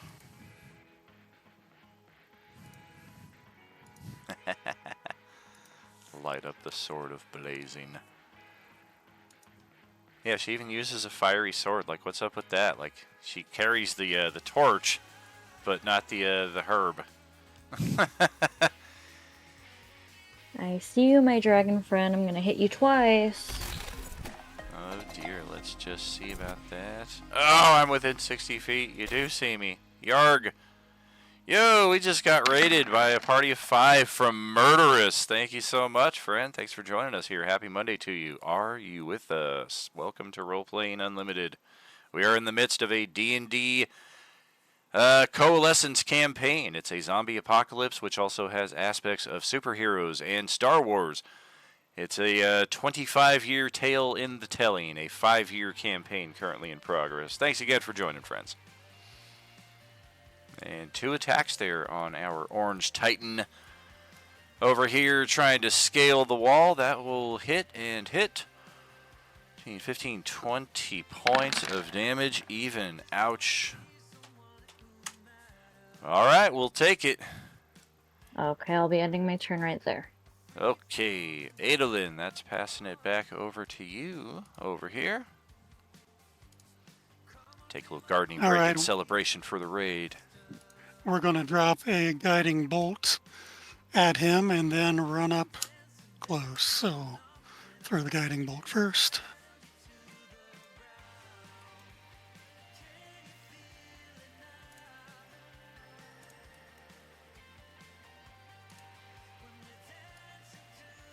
Probably needed to move up a little bit or shoot in midway because you might have been just out of the 60-foot range, but easily done throughout the turn. 12 radiant. Oh gosh, that hurts. It's 120 feet on that spell anyway. Correct, but our lines of sight are still 60 feet. Oh, gotcha. Because of the Yeah. gloom, yeah, because we turned the dynamic lighting off. We got to be a little more manual with that, unfortunately. All right, that'll end my turn. Excellent. Get back into this. Over to Fury's turn.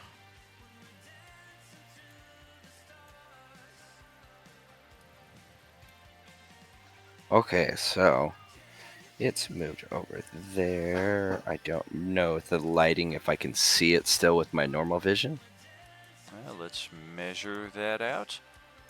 We'll all have to get a little more familiar with the measuring tool if we do. Oh yeah, we're 45 feet away. Well within, right at the edge of the gloom. Okay, since you said it's scaling the wall there, I want to try knocking it off there. Oh dear.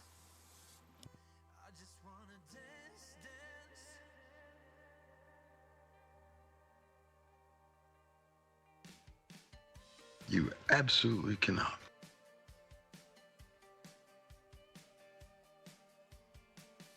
You do have advantage on your attack thanks to the guiding bolt that just touched down a few seconds ago.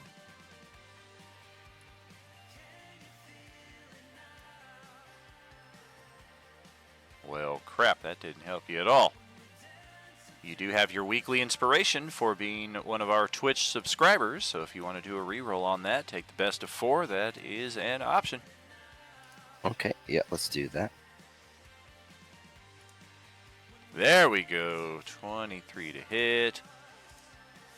12 force damage. Do you have an effect that causes a forced movement, or are you just hoping to like prompt a Yeah, saving throw?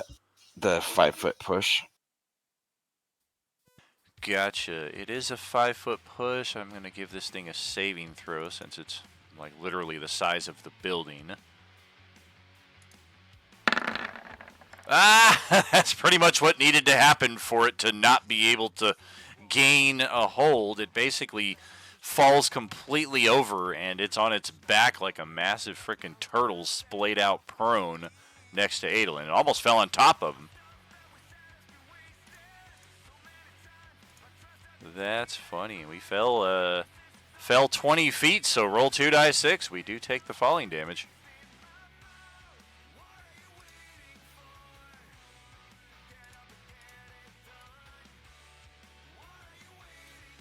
Okay. Ow! That wasn't nice. Gosh. Alright, it's over to Grixalot's turn, who might also just barely be out of range of this thing again, depending on what we're looking at. 35 Yeah. feet to get to it. Yep. Hopefully this guy has a ranged weapon, otherwise we might need to get a shotgun in the hands of our barbarian here. Give him some options. Yeah, I'm not sure if he's smart enough for that. Give him something. Guy needs some ranged option.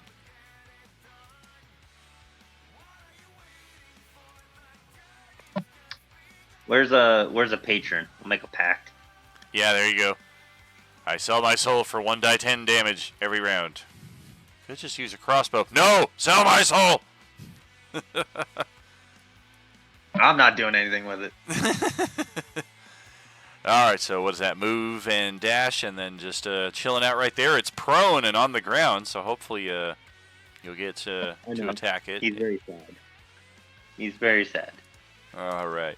Zombies likewise. None of them anywhere around here.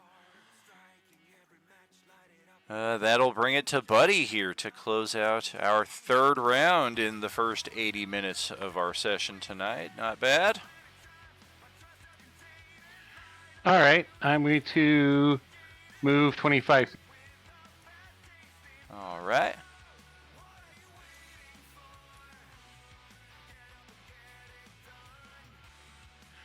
And then I'm going to use Produce Flame at that guy. Oh, dear.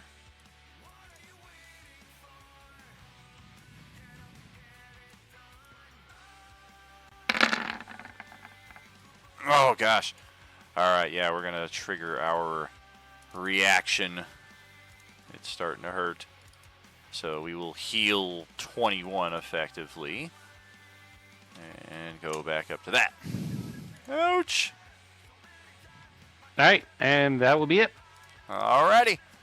That's the end of the round. That's our halftime break here for our stream. We will catch up with you in about 10 minutes or so with the next round of activity. Thanks again, Murderous and the Raiding Party, for checking us out tonight. We will be back in 10 minutes, friends. Are you with us?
Feels like it's been about 10 minutes. Yo. Let's start another round of activity then. That's over to Kimberly's turn.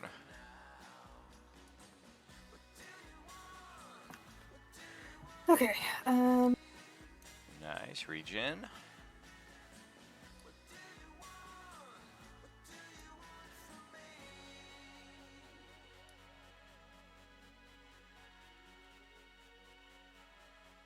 I am prone right now, so any attack from any angle is going to be at advantage.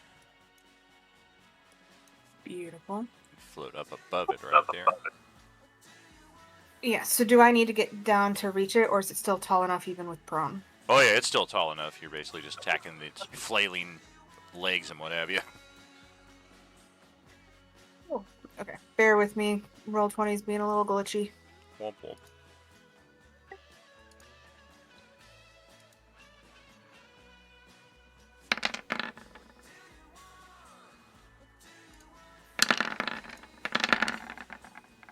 Ow. Whew.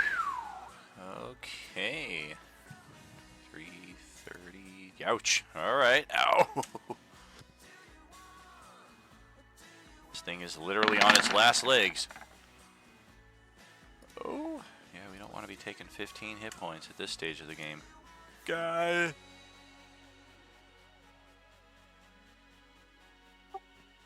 And that's everything.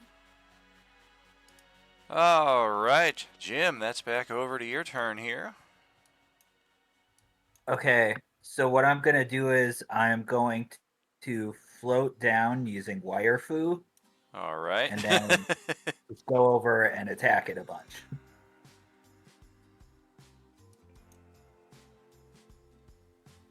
Technically, I still take fall damage, but I have 30 points of fall immunity basically right now. Gotcha. So I don't think it mathematically could be that. Yeah, you can easily, with that, you can just kind of scale down the side of the wall before hustling it across the street to get to it.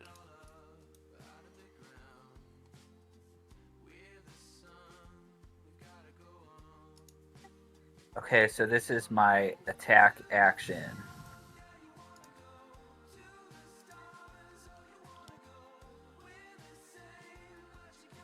And is that enough to kill it or no? Not quite. We are still hanging on with a handful of HP there.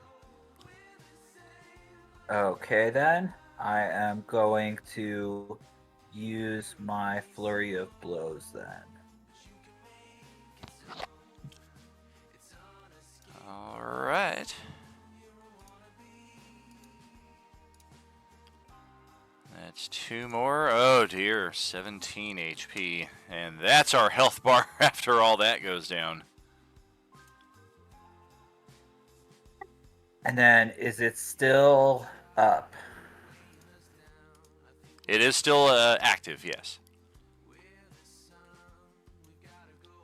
Just a tiny sliver of life left in it right here. So then the last thing is I'm going to use my open hand technique to make it so that it cannot take reactions until the end of my next turn. Let's see. Whenever you hit, you can post one of these. Must succeed on a dex save. Must make a strength save. Or no reactions. Okay. Ouch. Well, that's a game changer indeed. That's amazing. Yeah, with these healing things that they're doing, that is really a good power, I think. Oh, gosh. Alright, well, let's check our respawn here. Oh, man. Oh, man. Okay. Yeah, move out of my range. Go. Do it, I dare ya. Do it now. Okay, yeah, that's definitely not happening. We are going to get back Loretta, Get back to our feet, half our move. We'll kind of adjust back into our own space here, so we're not squeezing into the same space as anybody. Doesn't leave anybody's threatened zone, however. And damn. I don't like that angle. Move there. Go ahead and move back. Just do it. Are you scared? Come on. Go over to that spot right there. Get all of you. Yeah, I think I will have to ignore Celeste in favor of hitting our two guys here, and then Nyx on the far side of it out here. No, come at me. Come at me. Let's go. That'll probably be the last thing we do. Not the greatest damage for what it can do on 12 dice 6 either. So, con save from Thunderfoot, Grixalot, and Nyx. No, I think you're mistaken. I don't think Nyx was part of it. I don't think she was there. Oh yeah, she's the only one standing in the pool of dice. She's definitely involved. That's a tree. That's a tree. That's not Nyx. Hey Dan, I have this stout resilience. Does this count as poison? Or is It a does different not. thing from poison? Yeah, it's a separate damage type entirely. Toxic radioactive. Damn, that's a shame. Yeah. Okay, wow, all three of you failed the save there. And Grix, I believe, already used his inspiration last time around. Yowie wowie, so that looks like 39 toxic radioactive damage, and for Thunderfoot, he failed it by 6, so also 1 level of exhaustion. Which at this stage, I believe, is disadvantage on like skills and ability checks. I'll spend an inspo for Thunderfoot. All right, we'll take that to 19 of that damage then, and no exhaustion. Thank you for shielding me, madam. Anytime. And yeah, that is probably the last thing we will ever do. Nyx will hopefully be able to retort in some response after taking 39 damage there. Technically 36 since you get your 3 HP regen right now, but go ahead, knock that out, and then take your turn, see if you can finish this thing off. Don't worry, I will. I'm gonna hit you twice with my longbow. I'm not worried about being hit by the bow, it's the arrows that I'm more concerned about. I'm just gonna give you 2 big hugs. It's okay. Ouch.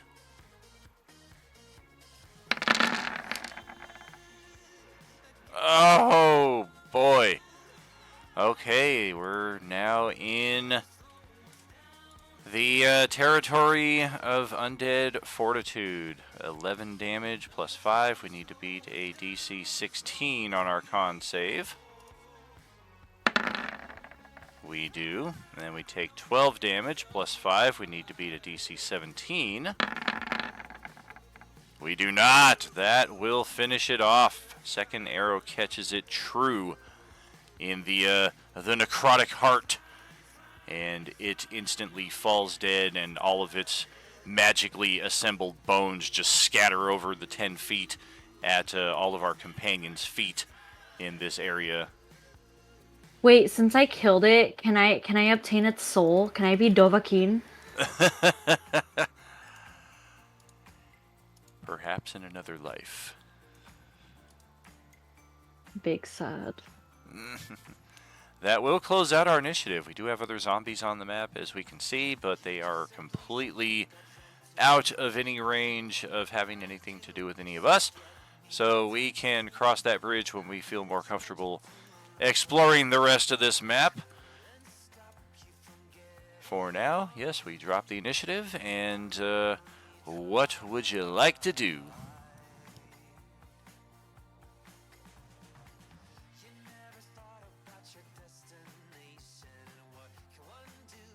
I'm gonna just follow you guys. Whoa, guys, that was like amazing. probably I would listen. If there's any sound near me, I'd be a little bit wary. Otherwise, I have this interesting item that I can see directly through that window.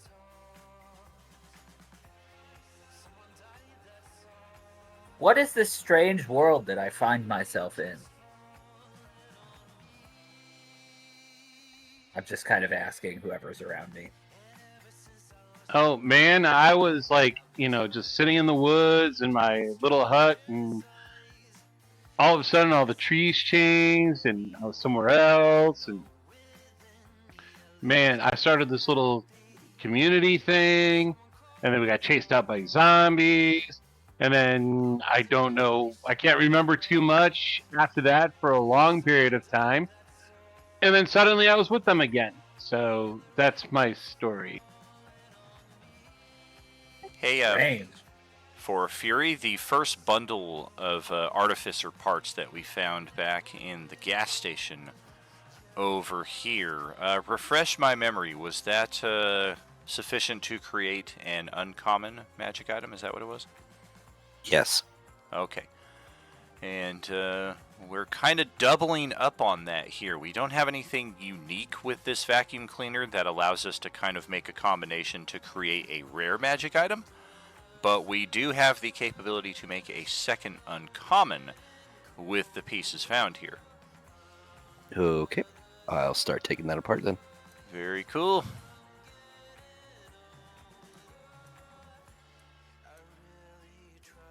And then back to our RP up here in the middle of the overgrown, destroyed street. Wow, that's kind of funny that all this rubble is right here on the sidewalk where the dragon fell. It's almost like it was meant to happen right there. Oh, I heard there were snacks in this building that I was just in, and I didn't have time to really find them. So I'm going to go see if I can find the snacks. Oh boy. Got a case of the Mad Munchies, yo.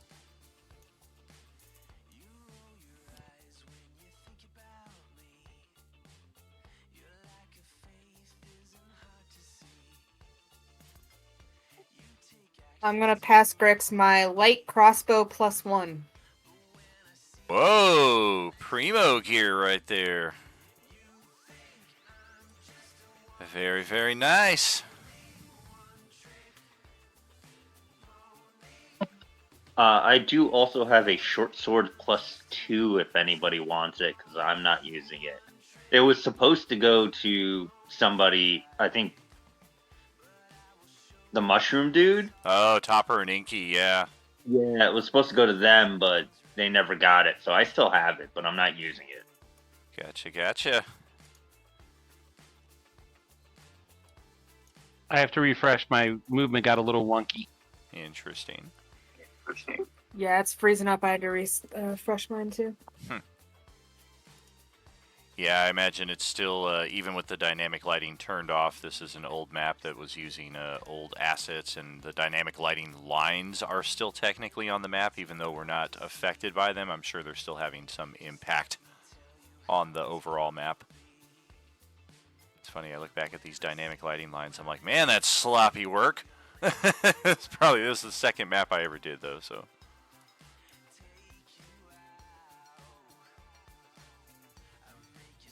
Would any of you have any use for the merchant?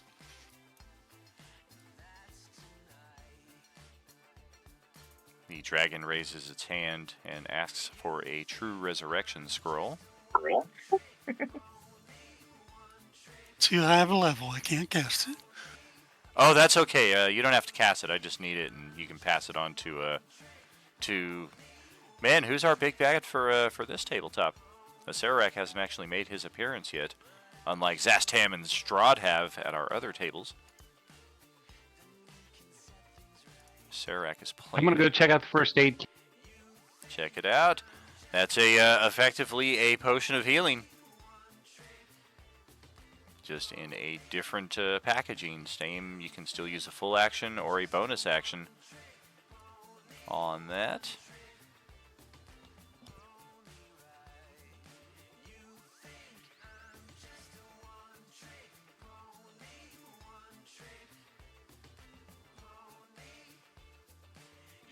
Have I found any snacks in here yet?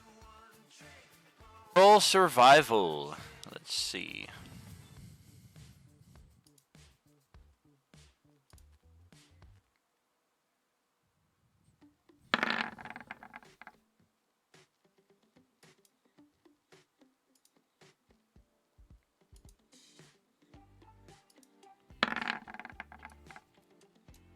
A 16 with a +9 bonus. Yeah, you do find it's not what you were hoping for, maybe, although it is right up your alley. You do find some oatmeal. Sweet.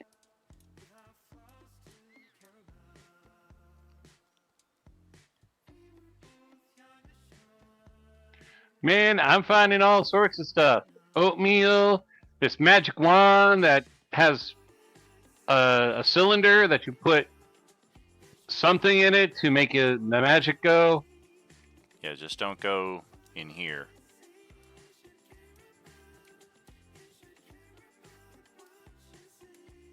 What's in here? Nothing that you probably want to be involved in.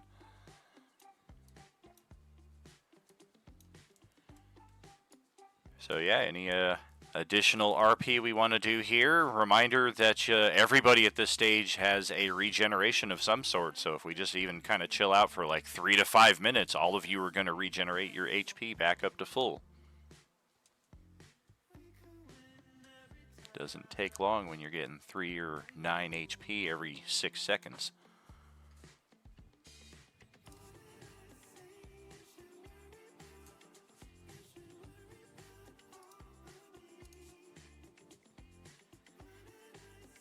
Nope, nothing in here. Although I have a passive perception of 19. Yeah, that this bathroom has seen better days. Otherwise, anything that might have been useful in here, probably in the medicine cabinet, has long since been scavenged. And I think Thunderfoot was scavenging in here, so that's probably empty. Actually, I stand corrected. I see one of my hidden notes. Go back in that bathroom. This might just be decorative. They might be low value, but you're pretty sure this is a gold-plated faucet here with a ruby and sapphire studding right there. I mean, it might only be worth like 100 gold pieces at most, but if you can separate that from what was probably at one time a very exquisite bathtub, it's a nice little chunk of change. All right, does it unscrew, or do I need like tools or something? It does require tools. It's basically a nut and bolt system, so you'll need to at least kind of get it loose before you can unscrew it by hand. Okay, I don't have any tools. Well, wait, I do have some woodcarver tools. Can I use like the knife part to undo the screw? You can roll it.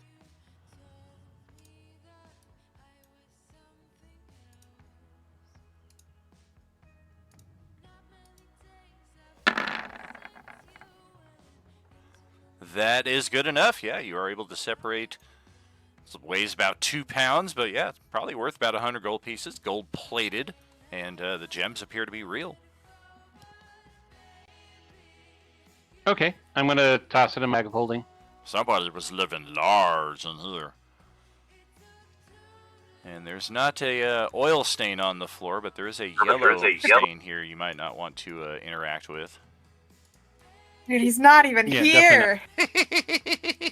That's all right. I know Terry watches some of the old streams sometimes, so she'll get a little chuckle out of that. Or she'll just be like, "Again, seriously." I'll beat a joke to death for 20 fucking years. You just ask Justin on that. Ask about the size of his first campaign planet. Tiny world.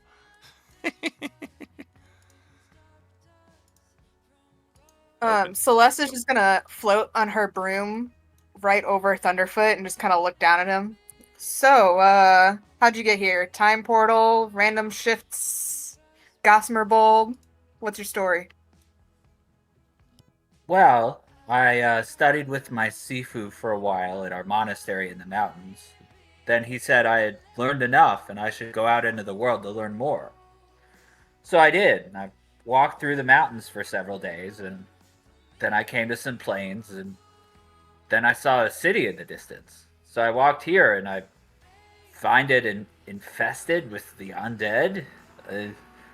I know not where I have stumbled into. Wait, so you're from this land? I mean, I do not know most of these buildings or all of these strange metal objects that are around. In truth, this does not feel like my world, but I have no idea.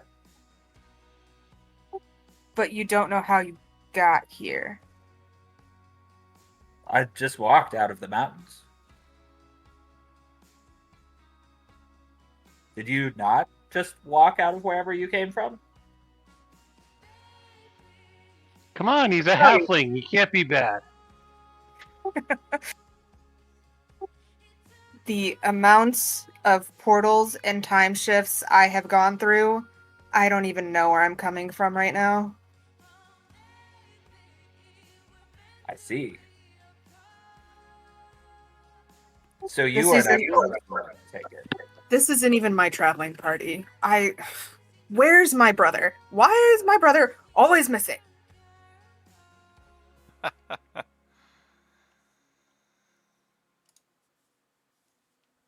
Perhaps he is finding himself.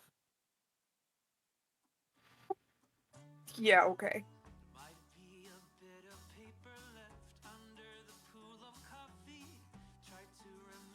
She just flies away. Thunderfoot goes back to meditating.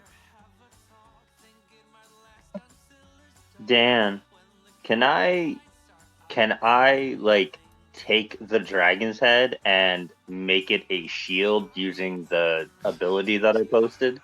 Oh man, I knew this was gonna happen. I had my first occasion where I had to check this because I mean I've been friends with Dominic here for a couple of years since he joined Role Playing Unlimited, and I don't know if any of the rest of you hear it, but I've always thought he sounded a little like my old friend Jim. And as soon as he started talking here, I had to go over to Discord, and I was like, okay, which one of them is it who's talking to me here? It's gonna take a little while to get that separation, especially if you guys are talking to each other. I'm gonna be like, oh god. So you want to separate the head of this dragon? It is there for the taking. You go right ahead. Let's see. Awesome. I want to fashion it into a shield. Are we going? But we're not exactly taking. Yeah, that's what I was saying. We're not. I don't think we're exactly in a short rest yet. Right. I mean, we do need to officially declare that. Yeah. I'm just going to take the head for now. I will figure out how to make a shield later. Right. Yeah. I'm just kind of looking at getting it, I'm it like, started. oh, I could use this, and I will take it and I will store it for later. Fantastic. Wow, you could actually tell everybody you're getting head from a dragon. Whoa!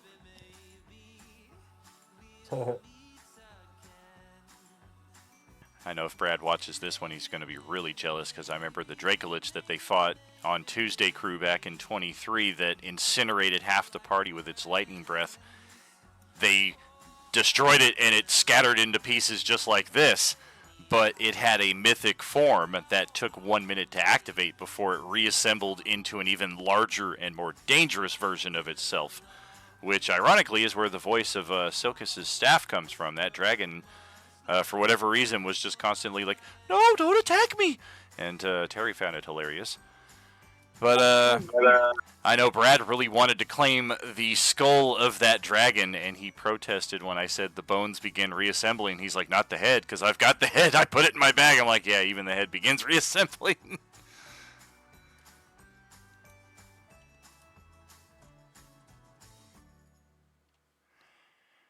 All right, well, even if we're not taking a short rest, as I said, even this brief RP right here, we can all heal back up to full. The regen will not take that long to affect us in that respect.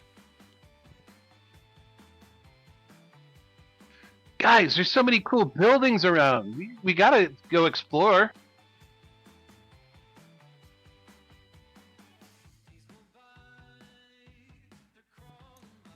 And on this map, I mean, because I didn't have it set for this kind of test, we can play through with the knowledge that there's nothing hidden. I don't have any hidden monsters anywhere.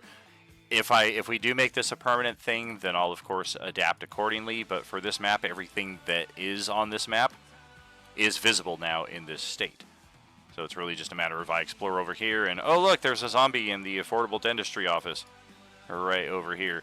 I like the detail too. If you zoom in on the little broken glass here in front of Celeste, you can even see like the dentist's name and like address on the glass that's used to be part of the window here.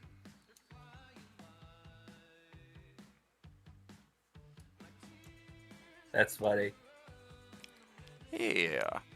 And these are all Class D oranges right here, so I don't think that we even, at this stage of the game, watch out for the oil stain here on the floor. I don't think that we need to go into full initiative or anything. You guys can freely just kind of get up on these things and just assassinate them. Feel free to roll attacks. And even if it's not a one-hit, one-kill between the rest of the members of the party, I'm sure we can dispatch these in short order. Of course, I rolled the wrong thing. Oh, geez, yeah, Buddy just incinerates this one in the garage alive.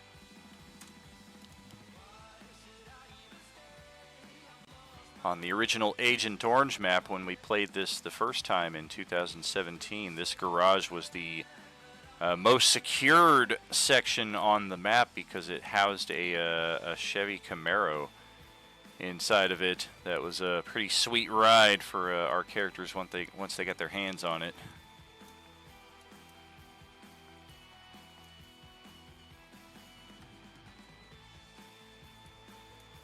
Wrecked vehicles, destroyed hot dog cart, and there's the elementary school. Walled on every side, front doors of course right here. Windows in this area, some of them are broken. Some of them intact.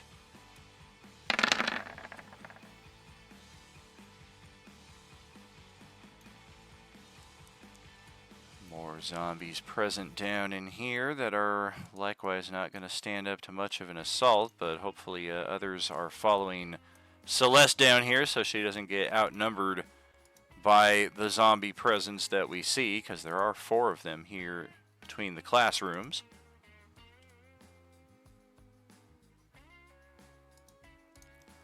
Oh yeah. Look at that. A roll of toilet paper. +3.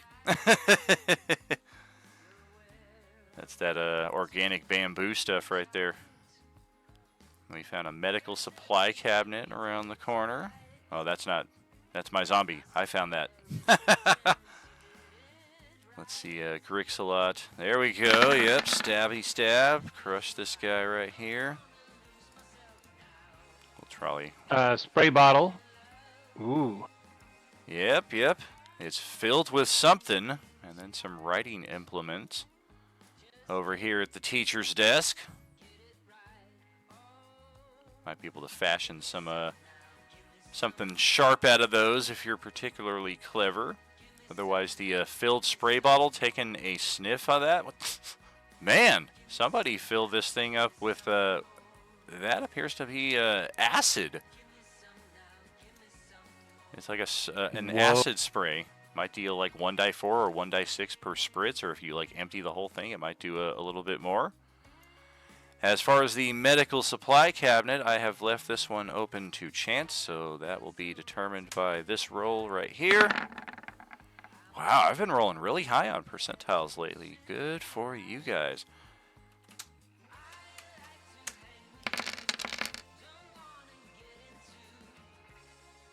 Okay.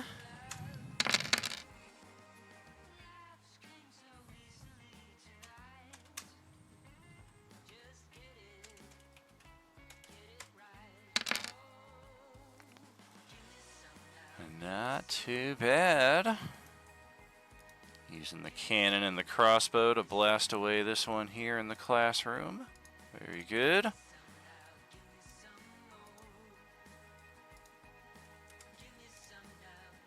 Clear that that last one right there. Okay, so between all those dice that I rolled up there, I don't know, let's give it one last percentile chance here.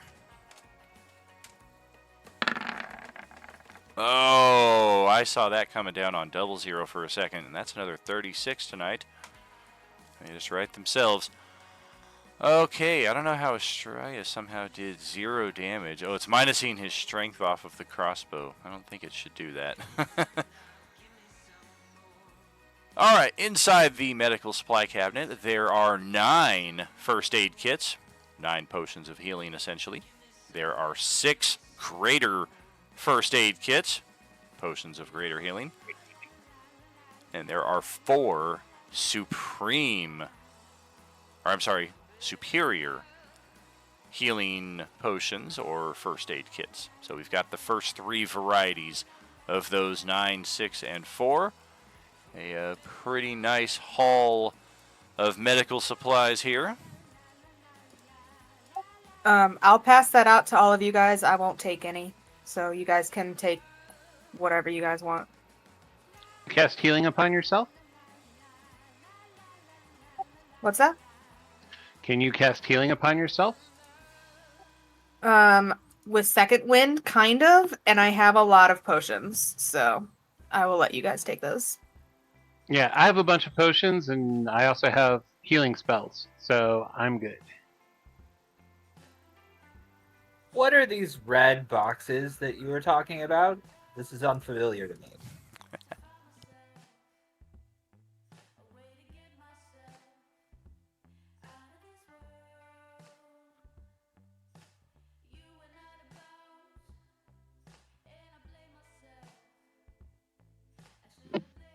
So who does My that fire leave? spirit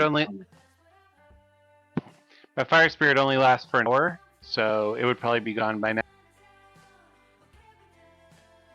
I mean, it exists only in your imagination as it is, so... Oh, okay, so it's permanent? Wow, that's a really cool wild shape ability. Yeah. But it has no impact like the extra damage you're doing, the extra healing, it's just all imaginary. Ah, man. Yeah, screw you guys. Well, we've got the school cleared out here. Dawn, are you laying claim to the acid spray bottle here? Yes, I am. All right. Any interest in the pencils? Kind of a generic. Kind of generic, but you may never know, and you'll find a use for a pencil. No. Well, actually, yeah, I'll take the pencils. Right. Is there? There are Is this 6 of them. Is this just a regular elementary classroom, or is it like, are any of these rooms science, like, labs? These are elementary school classrooms. There's no scientific equipment within sight that you can see. Okay, because I'm looking. I'd probably like to get some like beakers and some heating units and Sure. some brewery equipment. Make my own still out of some of this stuff. Yeah, nothing that you can see in here. I mean, if there were even, you can imagine they were probably ransacked. This place has obviously been looted long before how there's even anything left, especially that full medical supply cabinet. Like, this zombie in here must have given whoever tried to loot this place before a really hard time, because what is that, 9, 6, and 4, 19 potions effectively inside of that kit that was here. I mean, that's a big haul. And the roll of toilet paper plus 3. I'm gonna sneak over to that before anybody else gets it. Can definitely tell that I wrote the next use of this map. We never played it out, but when we were building the 2019-2020 Agent Orange campaign, you can definitely tell the pandemic was on my mind when I put this in here. All right.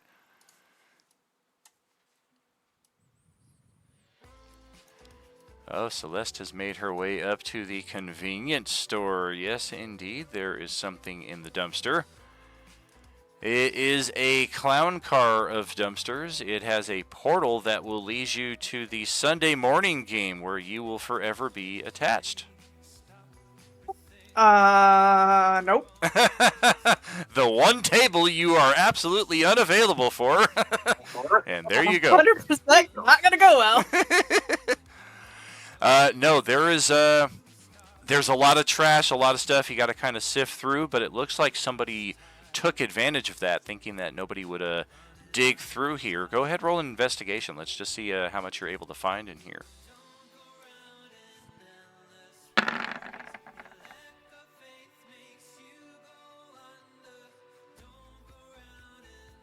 That's what we're talking about.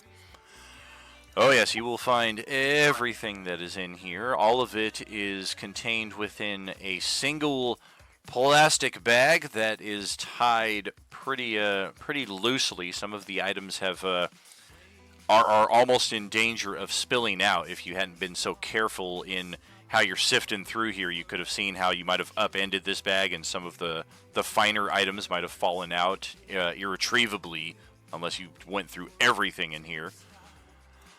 But inside of this bag, there are 2 boxes of rifle ammunition, which coincidentally will fit the 22 rifle that Don found over in the house to the east.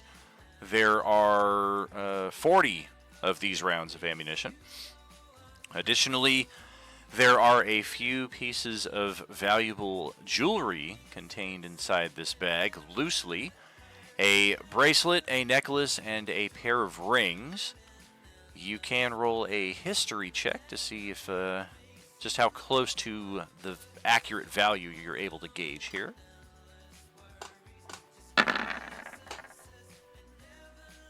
They're pretty valuable. You'd guess probably a few hundred gold, but not entirely positive on a number.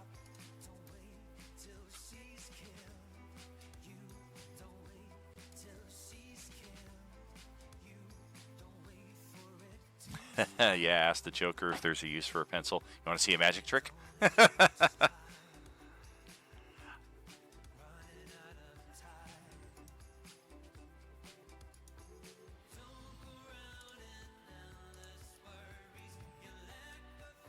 Yes, indeed. Make sure somebody in the Monday table is writing this stuff down. As Kimberly says, she is here as a guest at this table. She's attached to the Tuesday table. So that's part of why she's not taking any of the goodies that are placed here intended for your table, as we would hope any of you guest starring on Tuesday would likewise do there. But you're going to want to write this down, because some of you are going to get it, otherwise it'll get lost in the ether. Adolin doesn't need any of them. In the monastery, they taught us not to be attached to material things. Oh my gosh, someone from your table take it. This is like Chinkana's paradise right here. I would love to go in this party. Here, I have a big bag here. You can just throw it in here. Just like toss it all in. Just like, take it already. This is what I get for trying to be nice. I put it in the group invent treasury. If it's a handout, make sure to at least write Monday on it, because it could be very easily confused, because you're both sharing this this table, and I think that treasury handout might have been everything we found at the mall back in November. Mm-hmm. Yeah, it's a combined one, so just bracket those and say Monday. Right. Yeah, I will eventually create. All right, I put Monday table and then the potions and the round. Cool. Yeah, I'll eventually create separate handouts there, as we definitely will have use of them. Just for the initial setup, we went sessions without finding really much of anything, because we were low level, just trying to survive, try to find our way through the setting. And then we finally found a home base that had a stash of goods that were intentionally placed for multiple tables to share. But now we're no longer in that boat. Occasionally we might find things for 2 tables, but in most cases probably individually. And yeah, the mini mart has been cleaned out of everything. Even the cleaning supplies and the pet food has been opened and spoiled. And the cleaning supplies over here just completely evaporated. So like somebody left them open and it just spilled all over the floor here. But the zombies, for whatever reason, found this place particularly hospitable, and not so much anymore, because you guys just come in and assassinate them. Class dumbass zombies indeed. Finish that. Finish you. And finish you. Oh, and also, Jim, we have a little running gag at our tables right here. This zombie in particular. Yeah, he kind of looks a little like somebody. If you find one of those and you kill it, you get 500 gold pieces. Okay, good to know. Yep. Every so often we'll find one of them just kind of mixed in with all the other zombies, and somebody called attention to it. They're like, hey, that kind of looks like so-and-so. I was like, yeah, a little bit. Apparently they're wealthy zombies.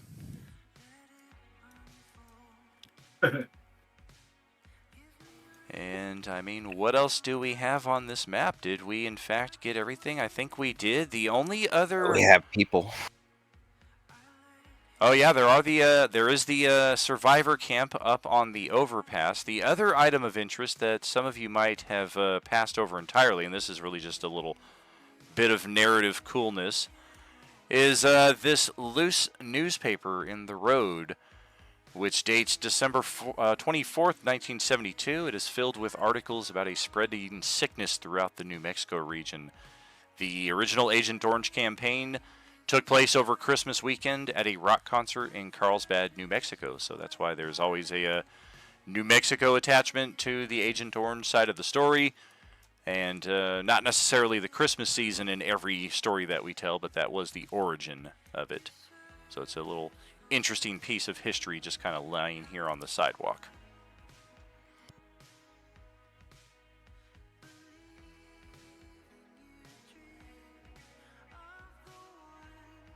Otherwise, yeah, Adolin went up there with Dewdrop, so he is present and fully aware of the survivors living up here in the storage containers up on top of the overpass. They've kind of barricaded themselves in pretty well. Whether the broken bridge is intentional or accidental, that works pretty well for them.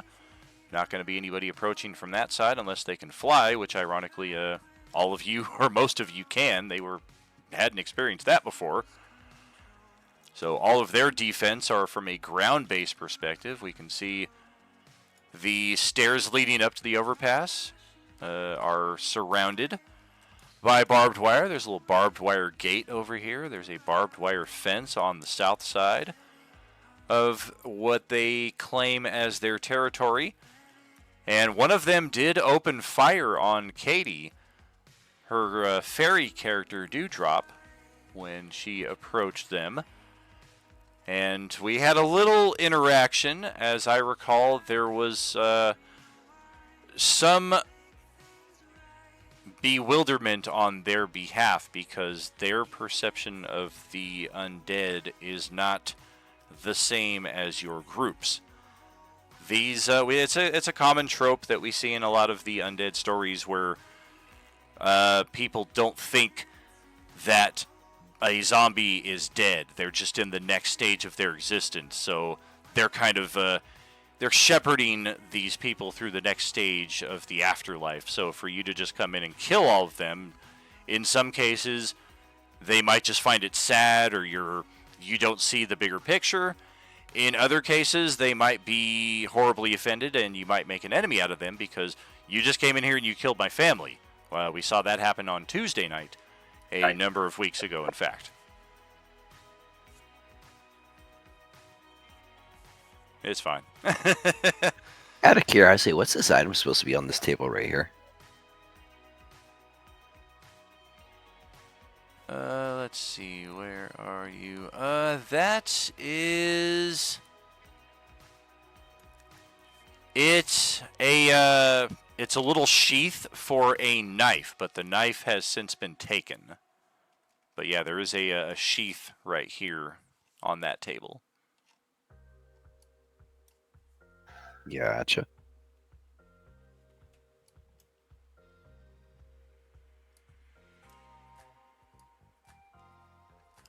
Otherwise, these are just the outskirts of the Fulton Market District. If we continue west off of this map, which actually is south by our character's direction on the regional map, you can just follow the train tracks really out of town here, and it will lead you to our next location on the regional map. As Johnny asked earlier, though, he, as an Epic supporter here, has the option to call our table merchant into the field once per session.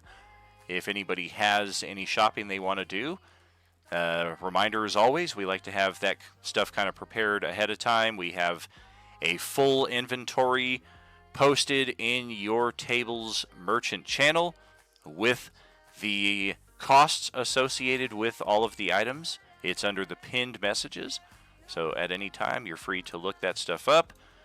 Look up what these items do online, or consult with other members at your table who might be more experienced and can just kind of tell you offhand with their knowledge, and formulate your desired shopping in such a way.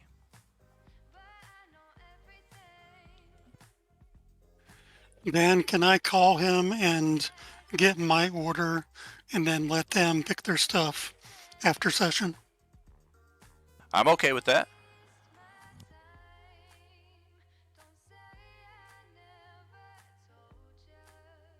Yeah, I had a list of spell rot tattoos I was going to buy. I'll just copy and paste them over. I already know how much they cost, and I will take it off my sheet. Some of these are to share. A couple are for me. We'll All right. get to that later. Cool, cool. What's going on out there in Streamland? A lot of contributions towards our community challenge. If you only knew the power. Let's see just what that might entail if participation is heavy. There's a reason it's not a 30-day challenge, because the Streamiversary is the day that challenge ends. So we'll see if we're able to accomplish that by April 20th. A big day here at Roleplaying Unlimited. Aura, Raised Dead, Misty Step, Mirror Image, that Vortex Warp spell, Grumble, Growl. Mask Cure Wounds, very nice. Who's the Raised Dead for?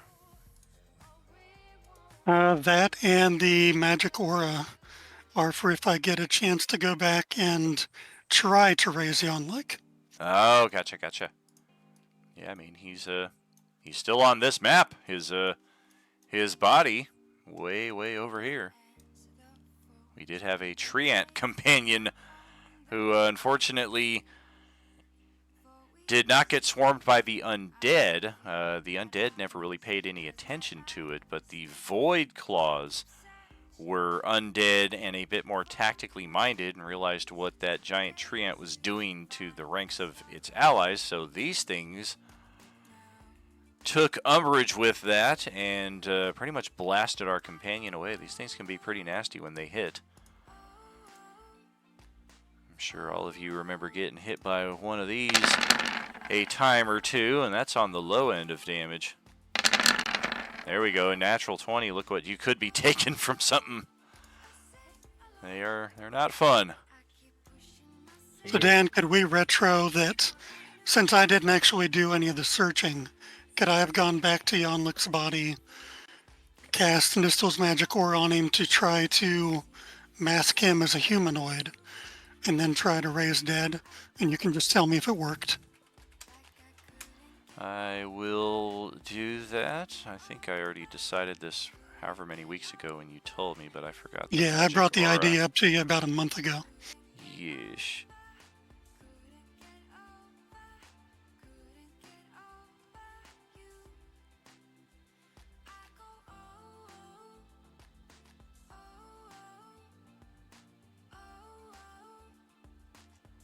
Alright, yes, you do place the Magic Aura upon it and try the raise. And there is no positive effect, unfortunately. Alright, the only thing left then is, would it be possible to retrieve the wing boots off of him? Yes. All right. I will bring those along to give to somebody. Alrighty. That's everything, though. I'm ready to move on whenever. All right. Yeah, I'm good. I haven't thought of any.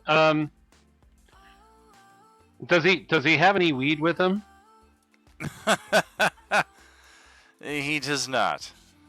He sells it as incense. Ask for the good stuff.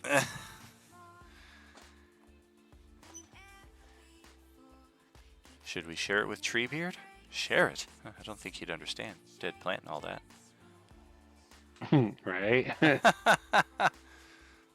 Hey, I wonder if we could smoke the tree ends. Yeesh.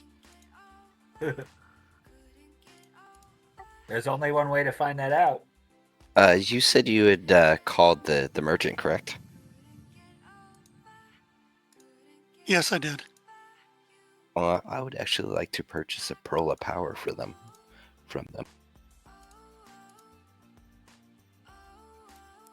Yeah, we'll bring Vorn into play right over here. That is our Yuuzhan Vong merchant,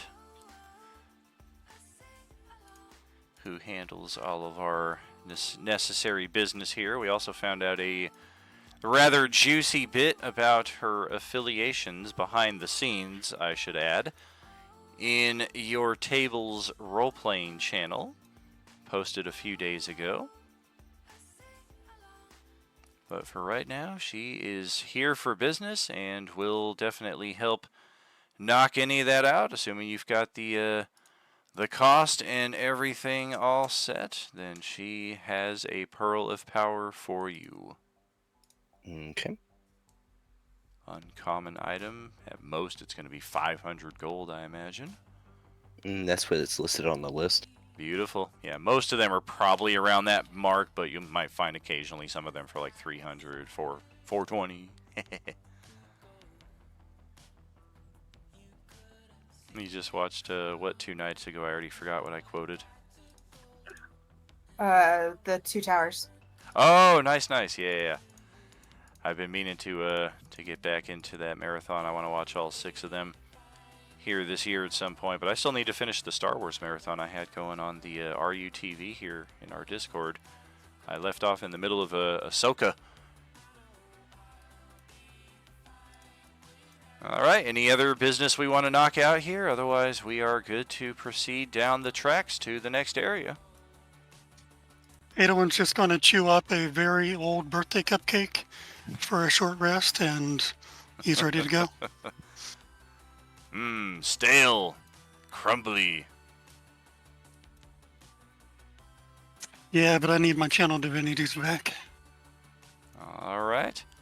Let's make sure Nyx catches up, otherwise you guys are going to leave her behind. She's staring longingly at the mini-mart, hoping that there were at least like some Twinkies in there. Sadly, no.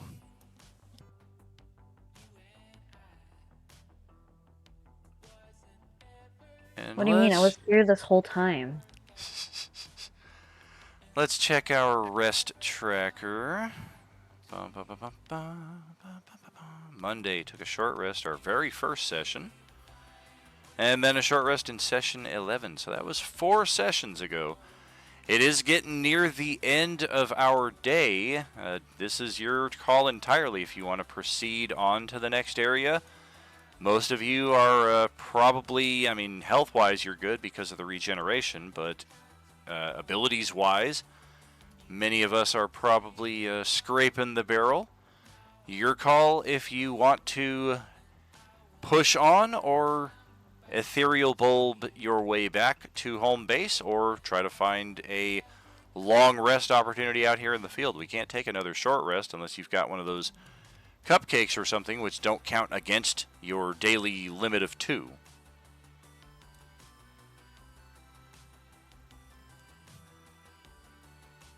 Yeah, and if we go all the way back to home base, how long would it take us to get back to this kind of location? That is a valid question, and one that we brought up last night. Let's head back to the regional map here. The ethereal tunnel, when you use it to head back home, it keeps a wormhole open for a number of hours. Basically, you can get your rest and then use that wormhole to reconnect to the location that you used it from. So that way you don't have to walk all day back to this spot. Because it's only like, I mean, take it this way, like a mile and a half down the road, but it's taken us all frickin' day because it's mostly difficult terrain. Things are contesting us at any given point. So we could ethereal jaunt back to home base, get a long rest, and then in the morning easily reconnect back to this spot right there.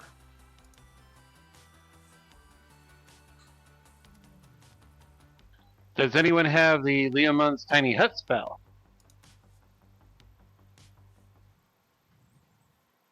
I do, but there's a complication with it. With this hand attached to my arm, I don't think it's possible for anyone to rest if they're very near me.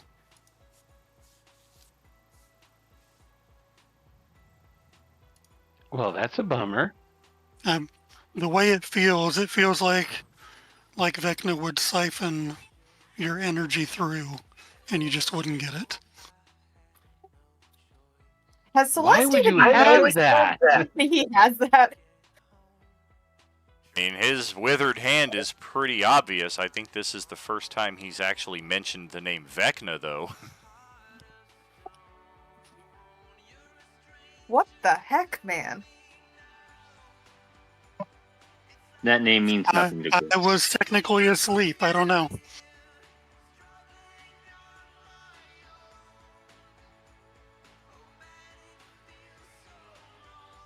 So you like just went to sleep and woke up with the hand of Vecna on your hand?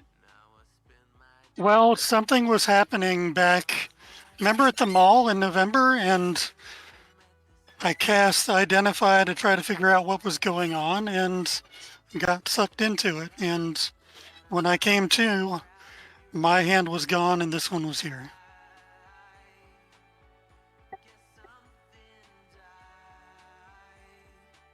No, I've been missing for quite a long time, so I don't remember any of that.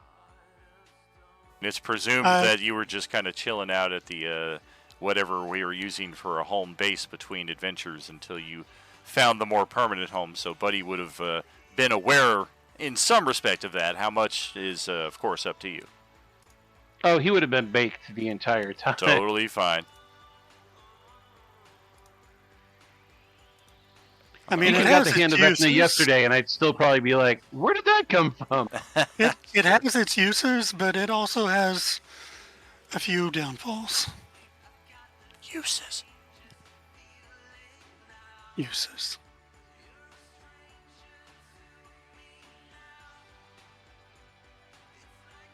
I don't know if I've ever wanted an NPC in a scene more than I do right now. I'm like, I have no outlet.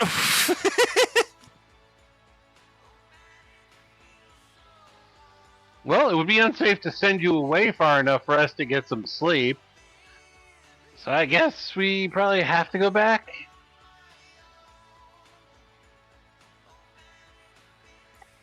If the hand makes it impossible for us to sleep, should we not just cut off the hand?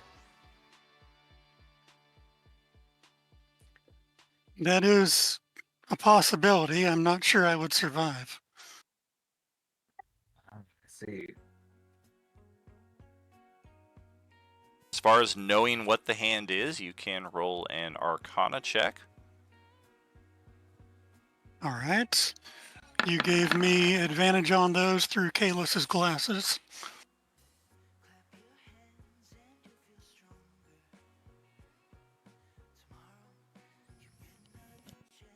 Yeah, she knows more than I do. Let's see what we want to give out here.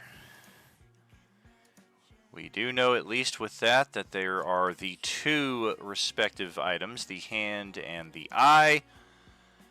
The history of this say that the lieutenant of Vecna, one named Kas, coveted the spider throne for himself. Or possibly that his own sword seduced him into rebellion. Whatever the reason, Koss brought the Undying King's rule to an end in a terrible battle that left Vecna's tower a heap of ash. Of Vecna, all that remained were one hand and one eye. Grisly artifacts that still seek to work the Whispered One's will in the world, or in this case, the galaxy. The item's hand matches up with her understanding. Mummified, shriveled left extremity. And to her knowledge, to attune to this hand, you have to willingly lop off your own left hand at the wrist and press the artifact against the stump. It then grafts itself to that person's arm, becomes a functioning appendage. If the hand is ever removed, that person is dead. Oh. Great. I will share that and be like, please don't cut off the hand. You're also pretty sure that this item is quite corrupting of anyone who it's attached to, and will likely, in pretty short order, by her understanding, twist them to evil. Now, when you say short order, how short are we talking? Instantaneous to maybe a few days at most, depending on how resistant they are.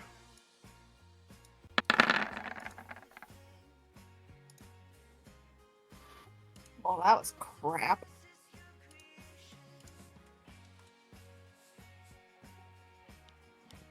So you just woke up and the hand was there. No memory of that. No, when I try to think on it, the harder I push, the more it hurts, but I can't remember. No memory of chopping your own hand off.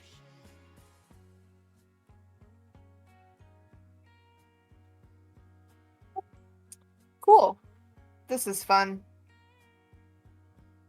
I don't know if I could be brought back or not, but at some point we may have to try. Do you feel different? Like, evil at all? I can tell you that the times that I have used it to cast spells, it has tried to take over my mind. I find your lack of faith disturbing.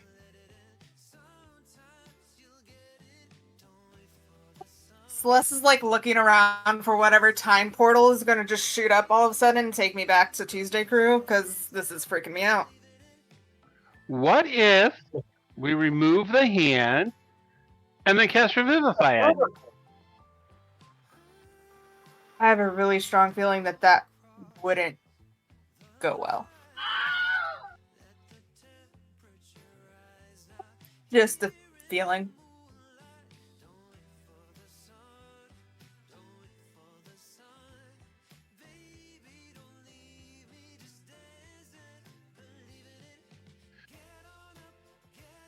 I mean, if you're going to turn totally evil on us,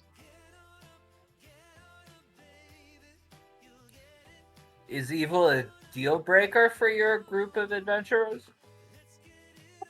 I mean, evil usually means they're trying to kill us, so... evil is usually bad for any group. Yes, that's true. You know, I don't like to make moral assumptions about other people.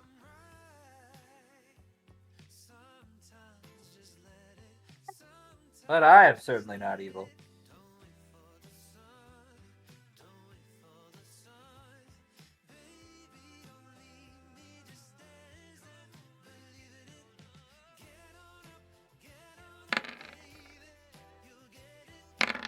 The merchant will look back and forth at your dialogue. It would appear that I am not in need at this point. I hope to see you back safe and sound at the mall. If my character had the knowledge that I have, I would be like, "You're a Yuzan Fong. What do you know about like weird biological magic?" Yeah, it's definitely valid right there. Unfortunately, most people just kind of looked at her and were like, "Well, she's something. We don't know what she is, but she seems to have a lot of stuff for sale that we need. So that's cool, and that's really all we've really done." She's one of the few Star Wars integrations that we have at this point. When we did our Act 1 through 3 in 2023-24, Final Fantasy and Star Wars were the most prevalent aspects of the Coalescence. Now here in Act 4, 5, and 6, the zombie apocalypse side is our biggest Coalescence, and then for 7, 8, and 9, we're going to have superheroes as our primary Coalescence. Okay. Always a little bit of everything in there. It's just that right now the zombies are the big backdrop, whereas last campaign we had a Star Destroyer as our home base instead of a mall right out here. Like, people were getting beamed up and beamed down. It was a great mechanic for, oh, you can't make it this week? All right, your character gets beamed back up to the base. Hey, we need an extra this week. They'll beam you down into the group. That is cool. Yeah, I was pretty proud of that. That was kind of how our open table format first started, because that's how all this began, was just let's do gaming for everybody regardless of experience level, and scheduling doesn't matter. This is how it originated, was if you can't make it, no big deal. Somebody will just fill your seat. But as we became a more solid and sustained community and people wanted more steady gaming, we kind of did away with the scheduling doesn't matter aspect, but bringing people in and out is still rather effective in that respect. You shouldn't trust my rolls. I'm rolling dice. I know. I don't like it. Well, let's see. That's an even 30. Okay. Everyone roll an insight check. Including me? Yes.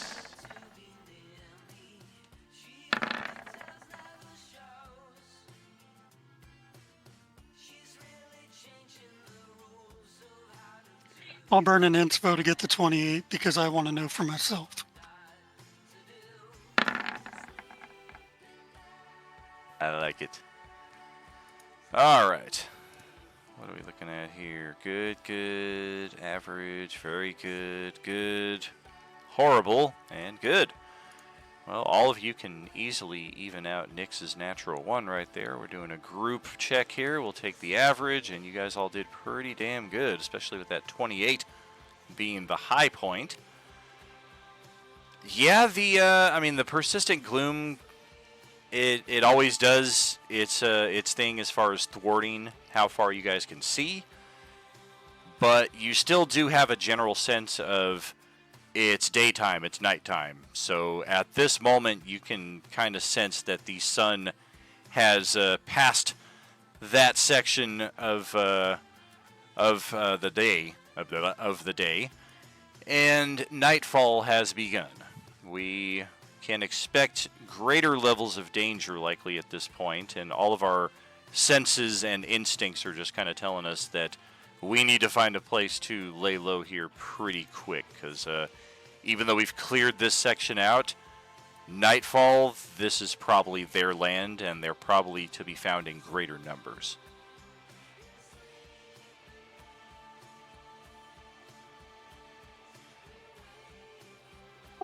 So can I look around and see if there's any place that kind of sticks out as a good hunker down spot?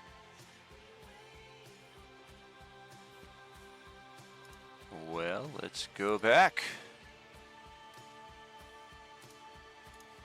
That's entirely up to you all if you want to try to hoof it out here in the wild for the next 8 hours and get your long rest.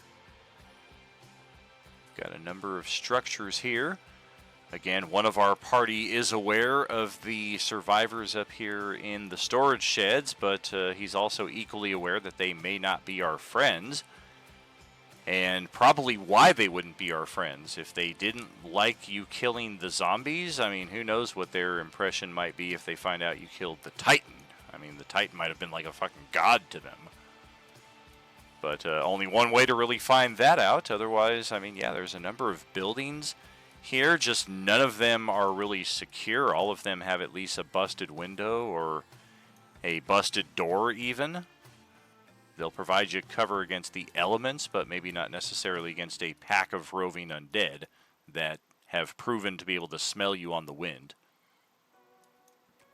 Can the zombies climb? Could we just go up on a roof and be safe from them? We've seen some of them that are pretty athletic. Some of them also have a belch attack that allows them to just send a swarm of putrid locusts in your direction, and those things can fly and just kind of pursue you in that kind of fashion. Okay, so it sounds like roof is not a safe option.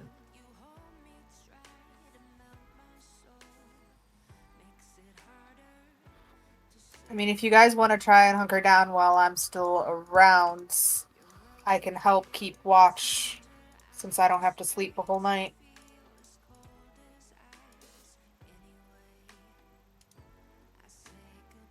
I mean, I don't have an objection to hunkering down someplace for a long rest. Adolin's going to walk over to Buddy and say, in light of all this, maybe you should carry these, and I will hand you a bag of holding that has our bulbs in it.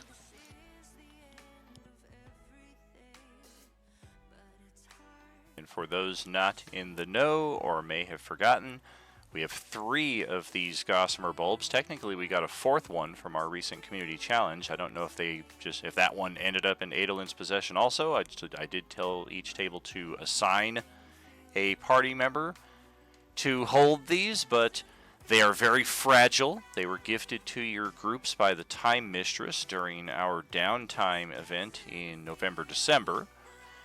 These items will open an ethereal tunnel that we were discussing earlier that will allow your group safe passage back to your home base, and likewise the next day back from the home base to your current location in the field.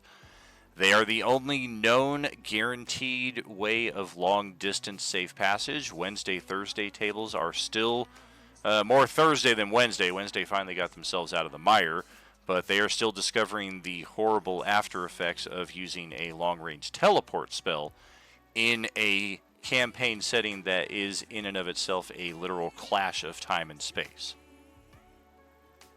Teleport doesn't know where to go. You're just like, I'm going to go here. And they're like, which there? There's 6 there's. So, yep, you guys want to find a place here and set up watches, you are welcome to do so. Otherwise, we have at least 4 guaranteed journeys throughout this act to get us back to a location we've already cleared, already defended, already has a half dozen or more NPCs present defending it at any given point. Your call.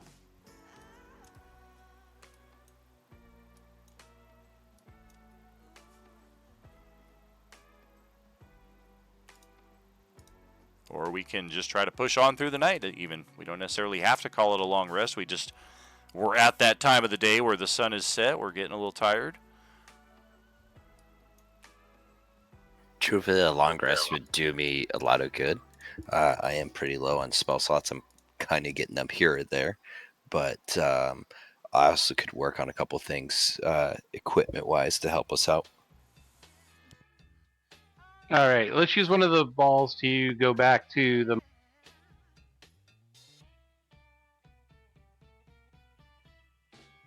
Use the ball to go to the mall. That's right. Just like Cinderella, going to the ball. All right, so I'm guessing that Buddy took Adolin's bag. Sure. All right, and since you're high, and I have personal experience with this, roll a dexterity ability check to see how well you can handle this bulb without destroying its fragility. Yeah, you're fine. All right, the wormhole opens up. Let's just get that set up here real quick.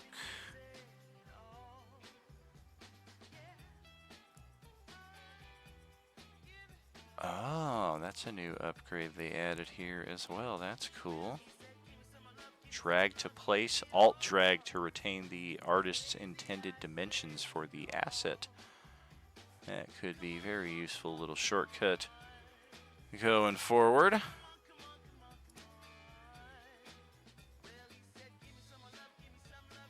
Oh, that's the wrong one. Out of curiosity, what is the card above your tag on Roll20? Those are cards from the Deck of Many Things. They are the bad cards. If you've not yet seen the link to our Facebook page, if you're kind enough to go onto our Facebook page and post a favorable review, you can then draw a card from the Deck of Many Things, which will guaranteed be one of the good cards. Deck of Many Things can give you a variety of things from 5,000 gold. It'll give you a Loyal Henchman Knight. Could give you a pretty bitchin' magic item. Could give you 50,000 XP to get a couple levels instantaneously like that. But yeah, the cards that I'm holding are just the bad ones, so on the occasion that people do post a review and I need to have them draw, I've already got it all set up. Gotcha. Yeah, we've had 42 people post favorable reviews kindly about Role-Playing Unlimited. 100% recommended. Can't imagine that'll always be the case, but we're certainly enjoying it while it is. Much love, friends. Thank you for the kindness on that.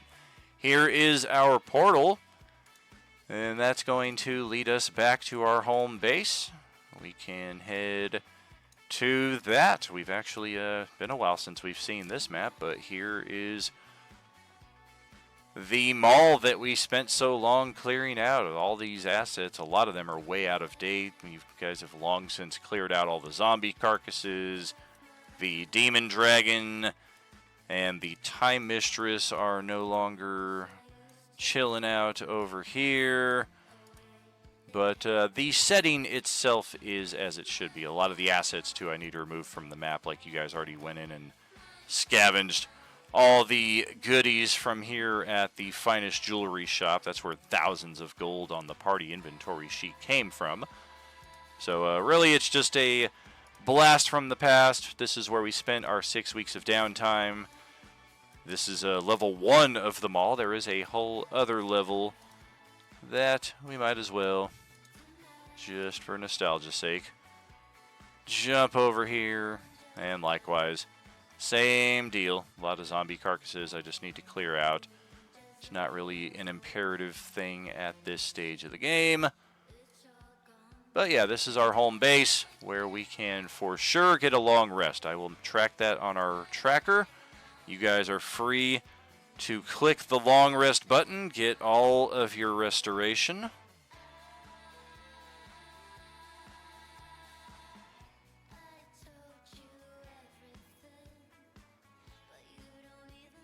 Used one of your bulbs for that as well.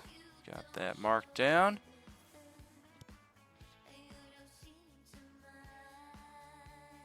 And yeah, guaranteed 8 to 10 hours here, basically. Enough to get a long rest, get a solid meal as well before getting back to the wormhole and heading back into the field.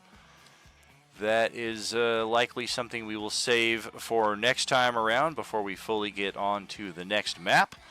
This is also likely where we will say our farewells to Celeste until the next time extras are needed for a major boss battle or an absence or two at the table. She will be permanently on Tuesdays, of course, for the foreseeable future, and who knows, we may be...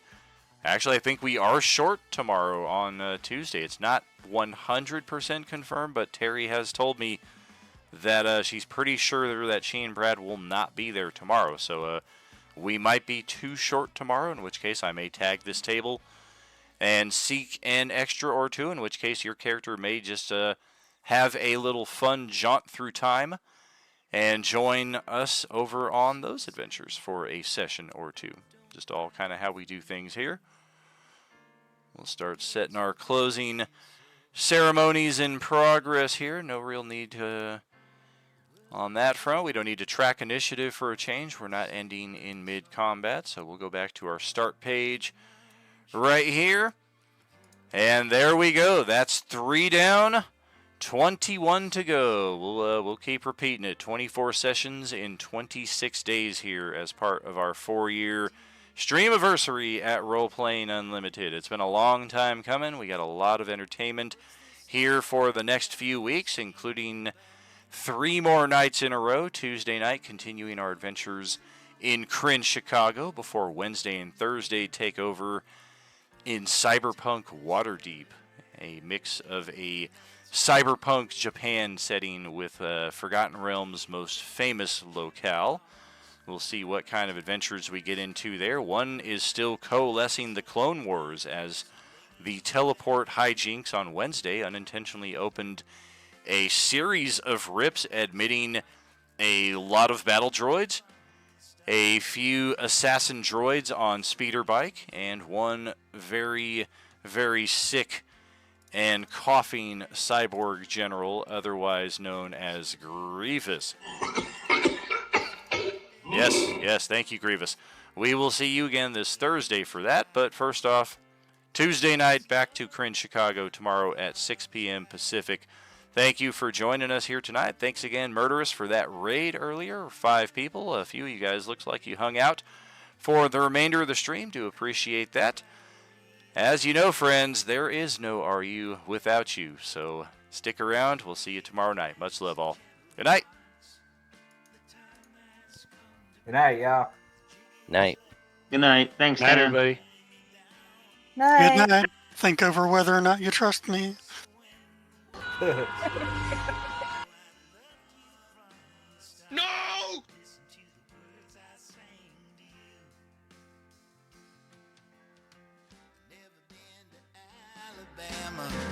Never seen Louisiana, never lived in old Kentucky. I ain't never been so lucky. Song about the Southland, from a Yankee to the dandy man. That's America, America. Oh, Susan, don't cry for me. Read this letter and take the time you need. Dear friends and gentle hearts, the time has come to part. The jig is up now, so lay me down. So when the world gets dark, know I loved you from the start. Listen to the words I sang to you.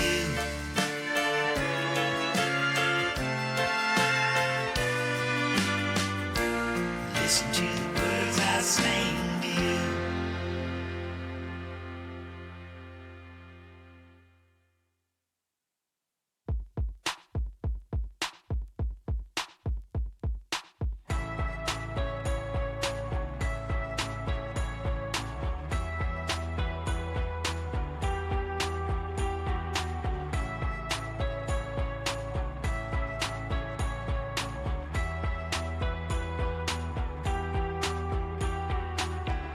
There was something strange about your voice, letting me know I had no choice.